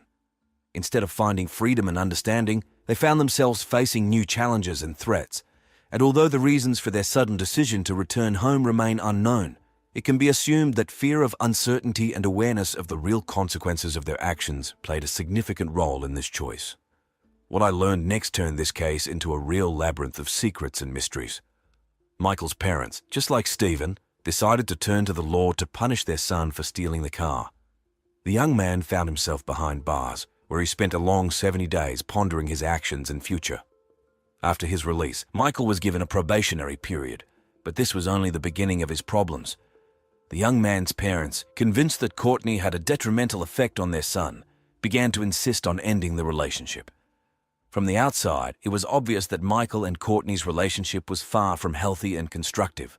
However, neither the lovers nor their parents realized how much worse things could get. This was especially true for Stephen, Courtney's father, who did not even suspect that his life would be tragically cut short a few months later. After Michael's return from imprisonment, the situation escalated to a critical point. The young man's parents, especially his father, continued to pressure their son, demanding that he break off his relationship with Courtney. But Michael was adamant in his decision to stay with his beloved. This led to his angry parents kicking the young man out of the house, leaving him homeless. Finding himself on the street, Michael found shelter in the most unexpected place, the apartment of his girlfriend's father. Under the cover of night, he would sneak into Stephen's dwelling to spend the night there. It wasn't the first time the young man had secretly stayed in the apartment, but now it had become a daily routine. From a detective's point of view, this situation was explosive. The tension between Michael, Courtney, and Stephen had reached its peak, and any little thing could become the spark that would ignite this powder keg. Michael's nightly visits, his presence in the house despite Stephen's categorical prohibition, created an atmosphere of constant fear and mistrust. All the participants in this drama seemed to be blinded by their emotions and desires, not noticing the obvious risks and dangers. The lovers sought to be together at any cost, not realizing that their actions only worsened the situation. The parents, in turn, tried to control the lives of their children, not realizing that excessive pressure only pushed them into each other's arms. What happened next exceeded all my wildest assumptions. The situation with Michael and Courtney was rapidly spiraling out of control. The young man, having left his college education, actually settled in Stephen's house without his knowledge or consent. Moreover, Michael even changed his official address to Courtney's father's residence and listed his home phone number as a contact person in his parole plans. All of this was happening behind Stephen's back, who had no idea of the extent of Michael's intrusion into his life. Despite the fact that the young man had effectively become homeless, he made no effort to find a job and provide for himself. Instead, all the expenses fell on Courtney's shoulders, who shamelessly used her father's credit card. When the card's limit was exhausted, Stephen planned to have a serious conversation with his daughter about her irresponsible behavior. But fate had other plans, and what happened next forever changed the lives of all the participants in this drama. On February 10, 2014, Elaine, Stephen's new companion, tried to call him several times, but to no avail. Worried by the long silence, the woman decided to personally visit her beloved's home. Sometime between 2 and 4 in the afternoon, Elaine got behind the wheel of her car and headed to Stephen's residence. What she saw as she approached the house instantly aroused her suspicion. On the sidewalk, she noticed Michael, Courtney's boyfriend, walking Stephen's dog. He was wearing one of the homeowner's t-shirts, which in itself was strange. But what alarmed Elaine the most was Michael's reaction when their eyes met. The young man, seeing her in the car, instantly rushed to call someone, as if he had been caught at the scene of a crime. This behavior only intensified the feeling that something was very wrong. As an experienced detective, I know that intuition rarely fails in such situations. Although Elaine had no direct evidence, she felt that Michael's strange behavior concealed something sinister. His presence in Stephen's house, his free use of the owner's belongings, and his instant panicked reaction to Elaine's appearance were all alarming signals that could not. Elaine, wasting no time, got out of the car and headed for the front door of Stephen's house. At the threshold, she met Courtney, but the door was locked. When asked about her father's whereabouts, the girl shrugged, replying that she had no idea. Then she walked away, leaving Elaine standing in front of the closed door without a key. The woman noticed that Stephen's truck was still parked in its usual spot and decided to call the police. Local law enforcement officers arrived at Elaine's call and, having obtained a search warrant, entered the house through the back door. What they found inside stunned even the seasoned cops. In Stephen's bedroom, the walls were splattered with blood, and a bloodied baseball bat lay near the bed. But the most horrifying sight awaited them in a plastic garbage can the owner's mutilated body with a torn-off ear and a shattered face. Whoever committed this crime wasn't too concerned about hiding the traces. In addition, the police found bank statements on the dining table, some of which were marked with a pen. Courtney was nowhere to be seen. Elaine, who knew about the tense relationship between Stephen, his daughter, and her boyfriend, immediately suspected foul play. Law enforcement quickly organized a search for the suspects, but as it turned out, neither Courtney nor Michael tried too hard to escape or hide. The young man was found in the restroom of a nearby shopping mall, wearing Stephen's t-shirt, just as Elaine had said. He had the victim's wallet, car keys, and credit cards on him. Michael was detained for questioning. As for Courtney, it was even simpler. The girl turned herself in to the police at her mother's house. During interrogations, Courtney and Michael gave completely different testimonies. The young man initially claimed that he was living in the basement of Stephen's house, knew nothing about his death, and received the items from Courtney. He explained his escape to the mall by fear that the homeowner would find out about his presence. But when the police informed Michael about the murder, he suddenly changed his testimony. With tears in his eyes, the young man stated that everything happened as if in a fog, and he came to his senses already with a bloody bat in his hands. Michael confessed to the crime, but insisted that he acted at Courtney's instigation, who asked him to kill her father because of a conflict over money spent from a credit card. His story sounded confusing and unconvincing. Courtney, during the first interrogation, blamed everything on Michael, assuring that she only learned about her father's death from the young man. But later, in a separate confession, she told the detectives more details. According to her, the idea of murder belonged to Michael, and she only helped to take Stephen's dog out of the room and prepared the bat. While the young man was dealing with her sleeping and defenseless father, Courtney heard every sound. But the most unexpected twist occurred in September 2006, when at the final stage of the trial, Courtney was found guilty. Asked if she wanted to say something, the girl, who had been denying her involvement all this time, suddenly stated, "I would like to openly admit that Michael Morin is not the murderer of my father. I take full responsibility and accept the sentence handed down to me." This shocking statement was heard in the courtroom where Courtney Schulhoff was sentenced to life imprisonment without the right to parole. She listened to the verdict without visible emotion. Less than a year later, in April 2007, the trial of Michael Morin took place. He faced the death penalty if found guilty. And again, Courtney repeated that only she committed the crime, and Michael knew nothing about it. However, her words contradicted the testimony of the young man himself, who even added new details allegedly. He and Courtney stopped by McDonald's and thought about throwing Stephen's body off a bridge. In the end, Michael Morin was also found guilty of murder and sentenced to life imprisonment. According to information from 2017, Courtney Schulhoff's sentence was reduced to approximately 40 years. This case remains one of the most enigmatic in my practice. Despite the fact that both criminals received their deserved punishment, it is still unclear what really happened on that fateful night. Undoubtedly, Stephen was killed with a baseball bat, but who dealt the fatal blow remains an open question. On the one hand, Courtney confessed to killing her father. On the other hand, Michael also admitted his guilt, and it was in his basement that Stephen's bloody t-shirt, which the young man often wore, was found. Moreover, Michael was much larger and stronger than Courtney, so he had enough strength to deal with the victim using a bat. However, we should not forget that Stephen was sleeping and could not resist. And Courtney was able to describe the course of the crime in detail and even characterize her father's dying sounds. So who actually committed this brutal murder? On March 7th, 2019, something horrific and mysterious happened in the Nevada desert. A local man driving through the desolate area noticed an abandoned car and immediately called the police.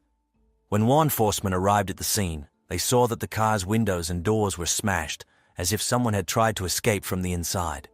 At first, it seemed that no one was inside, but they were alerted by the smell of decay coming from the trunk. Upon opening it, they discovered the body of a 71-year-old psychiatrist from California, Tom Burchard. Tom was a well-known and respected person who had dedicated his entire life to helping others. His patients adored him for his kindness and compassion, and his colleagues respected him for his professionalism. Unfortunately, Tom had no children of his own, although he was married. Perhaps that's why he immersed himself in work with troubled children and teenagers, trying to fill the void in his heart. In addition to psychiatry, Tom had another passion: magic. He was a member of the exclusive magicians club, the Magic Castle, and often entertained his young patients with tricks. He especially enjoyed turning a $1 bill into a $100 bill. This trick invariably caused delight and joy in children. If Tom found out that one of his patients' parents was having financial difficulties, he would give them this magic bill without hesitation. Thanks to his generosity and kindness, Tom became a true light in the lives of many disadvantaged children and their families. How did he end up in the trunk in the middle of the desert, hundreds of miles from home? I'll tell you all the details right now.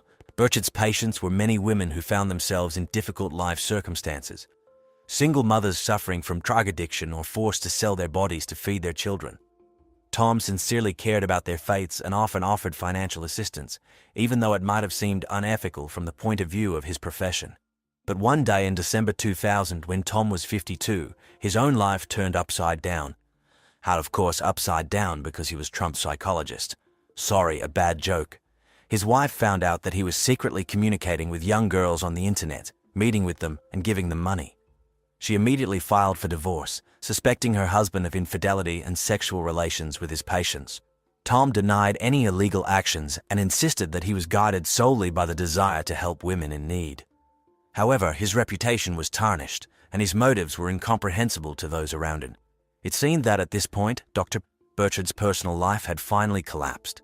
But during a vacation in Las Vegas in 22, he met Judy, a 42-year-old divorced mother of 4. Despite the age difference, they quickly found common ground. Both did not drink alcohol, spent time by the pool, went to concerts, and even promised each other to meet again. Soon, Judy moved in with Tom in the small town of Salinas. They lived together in a cozy country house, and it seemed that the doctor had finally found his happiness. Judy's children became a real family for him, which he had never had. In 2017, Dr. Burchard's wife took another unexpected turn.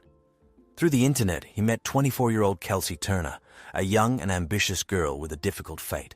Kelsey was born on May 5, 1993 in Norfolk, Virginia. At the age of 22, she decided to radically change her life and moved to sunny California with the dream of becoming a successful model.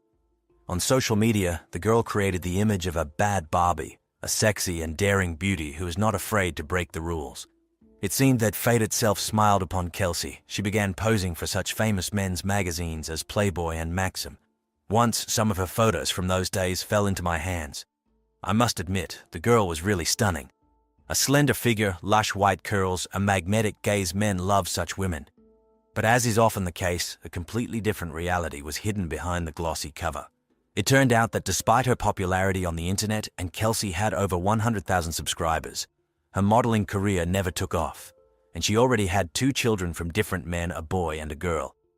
The first pregnancy occurred when Kelsey was only 17, but the boy who was the child's father quickly disappeared from her life immediately after the birth of her daughter. In 2014, Turner made another attempt to establish her personal life. She got married and gave birth to a son.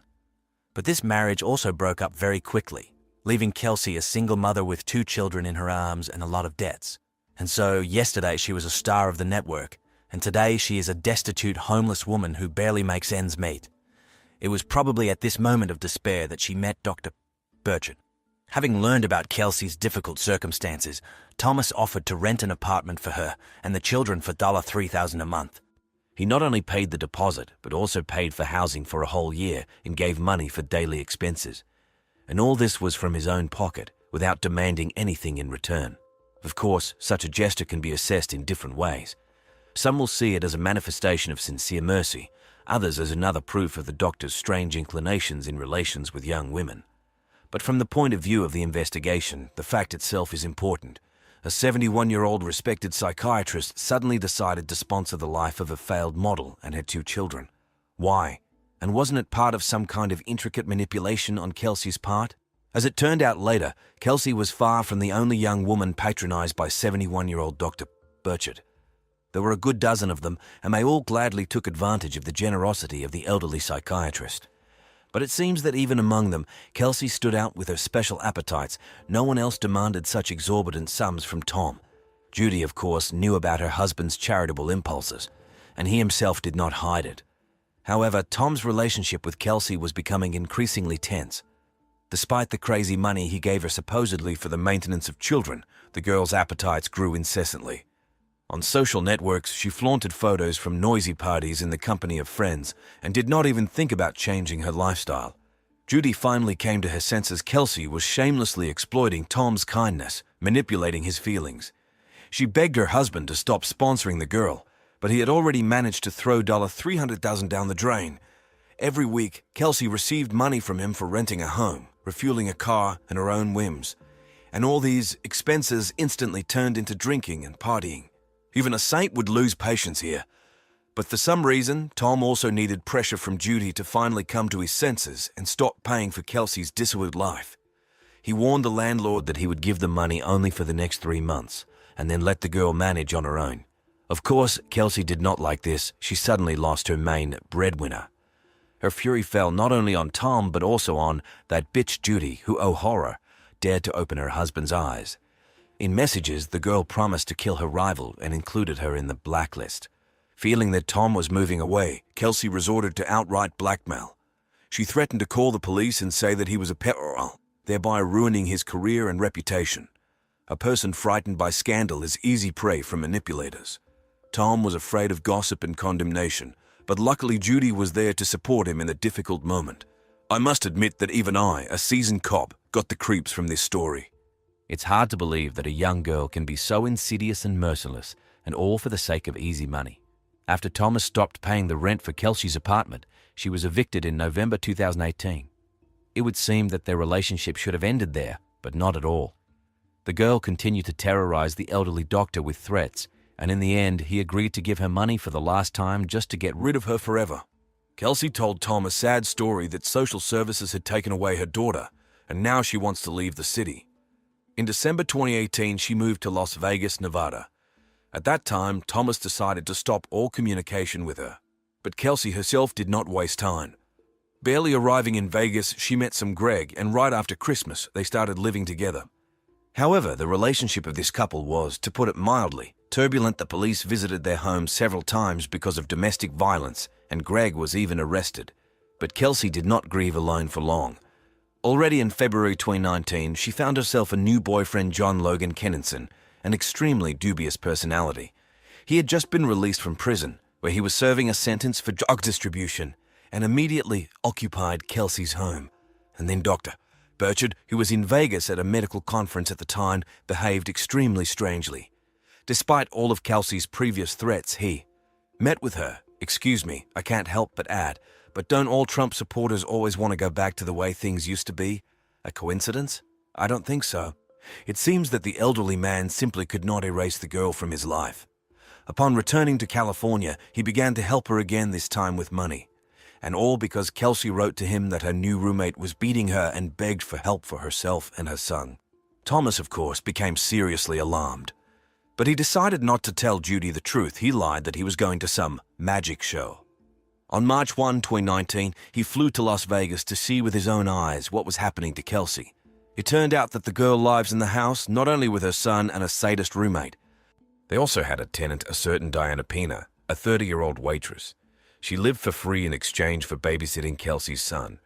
In addition to this strange company, a not-quite-sewn-on guy named Jeremy also lived in the house. He occupied a room on the first floor. And so Kelsey introduces Dr. Burchard to all these people, supposedly her good acquaintance, almost a benefactor who is in love with her. Of course, such an explanation caused surprise and bewilderment among the roommates. But Kelsey herself vehemently denied any romantic connection. They say the man is just incredibly generous. That's why he helps. And it seemed that everything was fine. But on the very first night of Thomas's stay in the house, an unfortunate surprise happened. Jeremy's girlfriend appeared on the doorstep blonde, drunk, and obviously not averse to flirting with a wealthy guest. And he, why sin to conceal, was partial to young beauties. Kelsey terribly disliked this. Apparently, she was afraid that a random rival would take away her sponsor. And without an influx of fresh dollars, Kelsey's usual way of life with drinking and partying was under threat. That evening, Thomas and Jeremy's girlfriend decided to go to the store. Dr. Burchard got behind the wheel as he did not drink alcohol. But Kelsey, consumed by jealousy, began to accuse her companion of deliberately creating discord in her relationship with Thomas. Jeremy seemed to feel the growing tension. Upon returning home, he hastily packed his things and left the house with his girlfriend, apparently so as not to aggravate the situation. Meanwhile, Thomas sent Judy a message. He explained that he came to Kelsey to clarify the situation and find out the truth. He promised to stay for the weekend and return home on March 4th. Judy was seriously worried about her husband. She knew better than anyone what Kelsey was capable of in her cruelty and manipulations. And Thomas, honest and trusting, would hardly be able to stand up for himself. She desperately begged him to return and never meet Kelsey again. After all, that girl, in Judy's opinion, was a dangerous person in an extremely unstable state. But all persuasion was in vain. Thomas did not listen to his wife. And as it turned out, that message was the last one Judy received from her beloved husband. After that, Thomas stopped communicating, and his phone was turned off altogether. Alarming premonitions did not leave Judy. She knew that her husband was suffering from early dementia, which made the situation even more dramatic. Sometimes Thomas could not find his car in the parking lot or lost things, and sometimes he even forgot the way home or did not recognize Judy's daughter. In addition, Dr. Burchard had a significant amount of cash with him, about $1,000, and also a diary where he wrote down everything he forgot, including passwords. Judy was afraid that her husband could be robbed or that he simply got lost in a strange city. She contacted the police 3 times, sharing her fears and suspicions. She told law enforcement officers that Thomas had gone to Kelsey and even gave them the girl's address. She noted that she had already demonstrated her cruelty more than once and was unlikely to stop using the generosity of her trusting husband. Judy was convinced that something had happened to Tom after all. He did not return when he promised. The police visited Kelsey's house several times, but to no avail. There was no one there. Only during the last visit, they noticed some strange details. The lights were on in the windows, the blinds were open, and the mailbox was completely stuffed with letters. The front door was unlocked. Going inside, the cops found no one. Only the pungent smell of cleaning products wafting through the air seemed extremely suspicious to them. Deciding not to touch potential evidence, law enforcement officers left the house. Having contacted the owner of the dwelling, the police found out little. The man only confirmed the fact that someone had paid for 3 months' rent in advance, and that neither Kelsey nor Thomas were at home. Well, in light of these circumstances, the cops simply had no other choice. They obtained a search warrant for Kelsey's home, hoping to find at least some clues in this confusing story. On the morning of March 7, 2019 at 10:50 a.m., an event occurred that became a turning point in this tangled story. Some men with children were driving along a deserted road in the Nevada desert. Suddenly, they noticed a Mercedes parked in a strange place. But it was not this that caught their attention, but the broken window of the car. Without hesitation, the concerned citizens called the police. When the patrol arrived at the scene, the cops thoroughly examined the vehicle. The windows and doors were damaged as if someone had forcibly tried to get out from the inside. After starting the engine and opening the trunk, the police saw some items. But what alarmed them the most was the smell of decay emanating from there. Under the blanket lay a mutilated male body with signs of brutal violence. In my years, I've seen plenty of horrific scenes at crime scenes, but what they did to this poor soul shocked even me, a seasoned cop. The forensic experts who arrived soon began to carefully study the car. Inside, latex gloves and cleaning supplies were found. Someone was clearly trying to remove evidence. Blood traces were also found on the driver's seat, although it was not easy to establish what exactly happened there. However, the overall picture was quite obvious. It seemed that the victim was attacked right in the car, and then, barely alive or already dead, was shoved into the trunk. The examination showed that the poor man was beaten to death, having received numerous blows to the head with a blunt object. In addition, numerous bruises, cuts, and scratches were found on the body. A particularly eerie detail was the missing part of the ear. Judging by the wounds on his hands, the man had desperately tried to defend himself. But in vain, a series of powerful blows to the head left him no chance. The first thing the police found out was the name of the car owner. It turned out to be none other than Kelsey Turner. The cops immediately linked the disappearance of Dr. Burchard with the found mutilated body. Having obtained a warrant, the investigators visited Kelsey's home with a search. Already on the spot, they found telling evidence. A bloody towel identical to the one lying in the trunk of a Mercedes, traces of blood on broken doors, and most interestingly, cleaning supplies.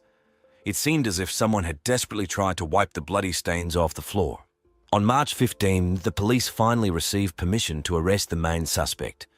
2 weeks later, Kelsey Turner, who was hiding with her son in California at the time, was detained by FBI agents. The boy was sent to the care of a foster family, and the negligent mother was officially charged with murder. Her last roommate, John, was also taken into custody. It seemed that everything was clear, only the details remained. However, a real breakthrough in the investigation was the testimony of Diana, a neighbor and an involuntary participant in those terrible events. The woman herself came to the police along with her lawyer. In exchange for a mitigation of punishment, she told the investigators in detail everything that actually happened that fateful evening. I must admit, after hearing her testimony, even I, an old detective, was stunned by the ruthlessness and cold-bloodedness of the criminals. The second day of Dr. Burchard's visit to Kelsey in Vegas turned out to be fatal. Diana, as usual, was working at a local bar. Thomas and Kelsey came to pick her up after her shift. The doctor was driving, but he obviously had a poor sense of direction in the city and quickly got lost. Losing patience, Kelsey snatched his phone under the pretext of searching for a route. But having the device in her hands, she couldn't resist and began rummaging through Tom's messenger. And here she made an extremely unpleasant discovery. Among the messages were nude photos of her own mother, Samantha. Digging further, Kelsey found out shocking details. It turned out that her mother was also begging for money from the elderly psychiatrist. She must have touched him with some moving story from her difficult life, and the kind-hearted doctor, of course, fell for it. Upon learning about this, Kelsey went mad with rage. A barrage of insults and reproaches fell upon Thomas. The poor man was confused and did not know how to react to her frenzied attack. By some miracle, he still managed to get the car to the house without getting into an accident. But the adventures did not end there. At home, Kelsey continued to yell at Tom, calling him names. She threatened to expose his connection with her mother and ruin his reputation. To somehow hide from this verbal pressure, Thomas locked himself in her son's room. Fortunately, the boy was not at home that evening. He was staying overnight at a friend's place. However, Kelsey did not calm down. Now she was already demanding that Thomas pay a huge sum for her silence. The doctor could not stand it and slammed the door in anger. This sound infuriated John, who had been silently watching everything that was happening. Grabbing a baseball bat, he smashed the door of the room with a swing. Diana saw John rushing down the corridor like a mad beast. Then there was a dull thud, and a moment later she saw Thomas's body lying on the floor. A huge bruise was already swelling on his head. Puzzled by their own deed, John and Kelsey instantly fled, leaving the unconscious doctor to his fate. Diana rushed to help the poor man. She gave him water, tried to somehow bring him to his senses. Thomas barely realized what had happened. He was in deep shock. Diana understood that the man needed immediate medical attention. She wanted to take him to the hospital, but unfortunately, she did not know how to drive a car. Thomas was also unable to get behind the wheel. We had to wait for Kelsey and John. There was simply no one else to count on. But the couple was in no hurry to rescue their victim. On the contrary, the exhausted Thomas whispered a terrible thing to Diana, most likely. These two were planning to kill him. A moment later, Kelsey returned. Cynically stating that she would take Tom to the hospital, she began hastily wiping away all traces of the attack. The frightened Diana rushed to wash the bloodied floor. At the same time, she heard Thomas desperately arguing with his tormentors in the garage. And then, through the noise, Kelsey's cold order to John reached her. "Hit him again." The girl rushed downstairs to stop the beast of a roommate. But alas, she did not make it in time. An innocent person was being brutally finished off right before her eyes, and no one was going to save the victim. Diana was in complete shock from what she saw. She froze in place, not knowing what to do next. Tears streamed down her face, but Kelsey did not give the girl even a minute to despair. Coldly ordering the subordinate to go back upstairs and erase the last traces of the crime, she herself began to carry the bloody body out of the house. Meanwhile, the police, called by one of the neighbors, were already banging on the door. Diana had every chance to stop this madness. It was enough just to open the door and tell the cops the truth. But the girl did not dare. She panicked and barricaded herself inside, hoping to wait out the danger. The next day, Kelsey took Thomas's mutilated body to the desert and left it in the trunk of his own car. Perhaps she hoped that in such a deserted place, exposure could be avoided, but she miscalculated. On March 21, Kelsey and her roommate John were finally arrested on suspicion of murder. The obstinate couple denied their involvement to the last, blaming each other. And here Diana's testimony played a key role. Thanks to a plea deal with the investigation, the girl was released on bail. Already in court, she fearlessly pointed to Kelsey and John as the direct killers of Thomas. The defenders of the defendants, of course, tried to tarnish the witness and downplay the significance of her testimony, but in vain. During the hearings, Kelsey always appeared in loose prison clothes, and no wonder she was in the last months of pregnancy with another, already third child. Who was the father of this baby remained a mystery. In the end, John surrendered first. He confessed to second-degree murder, admitting his part in the conspiracy. The court sentenced him to 45 years behind bars. Kelsey held out to the last, pretending to be an innocent victim of circumstances. Her own trial was scheduled for November 2022, but a moment before the start of the hearing, the woman suddenly changed her testimony. She also admitted guilt in second-degree murder. The sentence is 25 years in prison. Already in the cell, Kelsey gave birth to a daughter who was instantly transferred to the guardianship authorities. It seems that the child was lucky she will not see her insidious mother until she becomes an adult, and let that one rot behind bars. The investigation established that Kelsey was a clever swindler and a pathological liar. She cynically used the kind-hearted Thomas for money, and when she realized that the elderly doctor would no longer be her source of income, she decided to get rid of him. Kelsey's accusations of pedophilia against Dr. Burchard turned out to be completely unfounded. The police thoroughly examined the contents of his phone and other electronic devices, but did not find any evidence to support these horrific allegations. Yes, there were photos of naked women in his mobile phone's memory, but there were no images of children or minors among them. The investigators also unearthed the fact of intimate correspondence between Thomas and Kelsey with quite explicit photos. But since both were adults, these materials were considered inappropriate to be presented in court as evidence of the doctor's guilt. It is difficult to unequivocally assess the actions of Dr. Burchard. On the one hand, his relationships with young women and obsession with charity seem strange, to say the least, especially for a respectable man well over 70. But despite everything, Thomas was a kind, sensitive person who sincerely sought to help those in need, and his professional merits and good reputation are undeniable. Until the very end, his wife Judy tried to protect the trusting Thomas from Kelsey's insidious encroachments. She repeatedly begged her husband to sever all ties with this girl. She felt that she was manipulating and using the elderly doctor for her own selfish purposes. Unfortunately, the man in love completely lost his mind and did not listen to her wise advice. And now I would like to draw your attention to another tragic aspect of this eerie story. To the fate of Kelsey's unfortunate children, a boy and two girls, whom she gave birth to from different men. Babies who were unlucky enough to be born to this irresponsible and cynical woman. She always put her own desires and whims above the needs and well-being of her offspring. Thanks to Diana's testimony, it became known that Kelsey used children as a lever of influence on others. She asked for money allegedly for their maintenance, but she spent it on entertainment and drugs. She led a dissolute life, dragging the kids through dubious rented apartments and dens. Are these normal conditions for the growth and development of children? It's strange that social services did not take them away earlier. I'm afraid to imagine what traumas such upbringing will turn into for these kids. After all, they never had a chance to experience maternal warmth and genuine care. Their short life is continuous poverty, instability, and arbitrariness of an insidious mother. And the worst thing is that Kelsey's care was cut short in the most insidious way through the brutal murder of a person. Not the best example to follow. You know, such high-profile cases always make you wonder what is going on in the heads of such Kelseys. What pushes these young women to embark on a bloody path and drag the innocent with them? One thing I can say for sure, at the heart of their actions lies vile selfishness and the inability to take responsibility for their lives.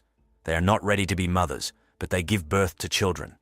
They do not want to work, but they strive for luxury and wealth. They manipulate, lie, and parasitize on the kindness of others. And when the victim shows character, they get rid of them at any cost.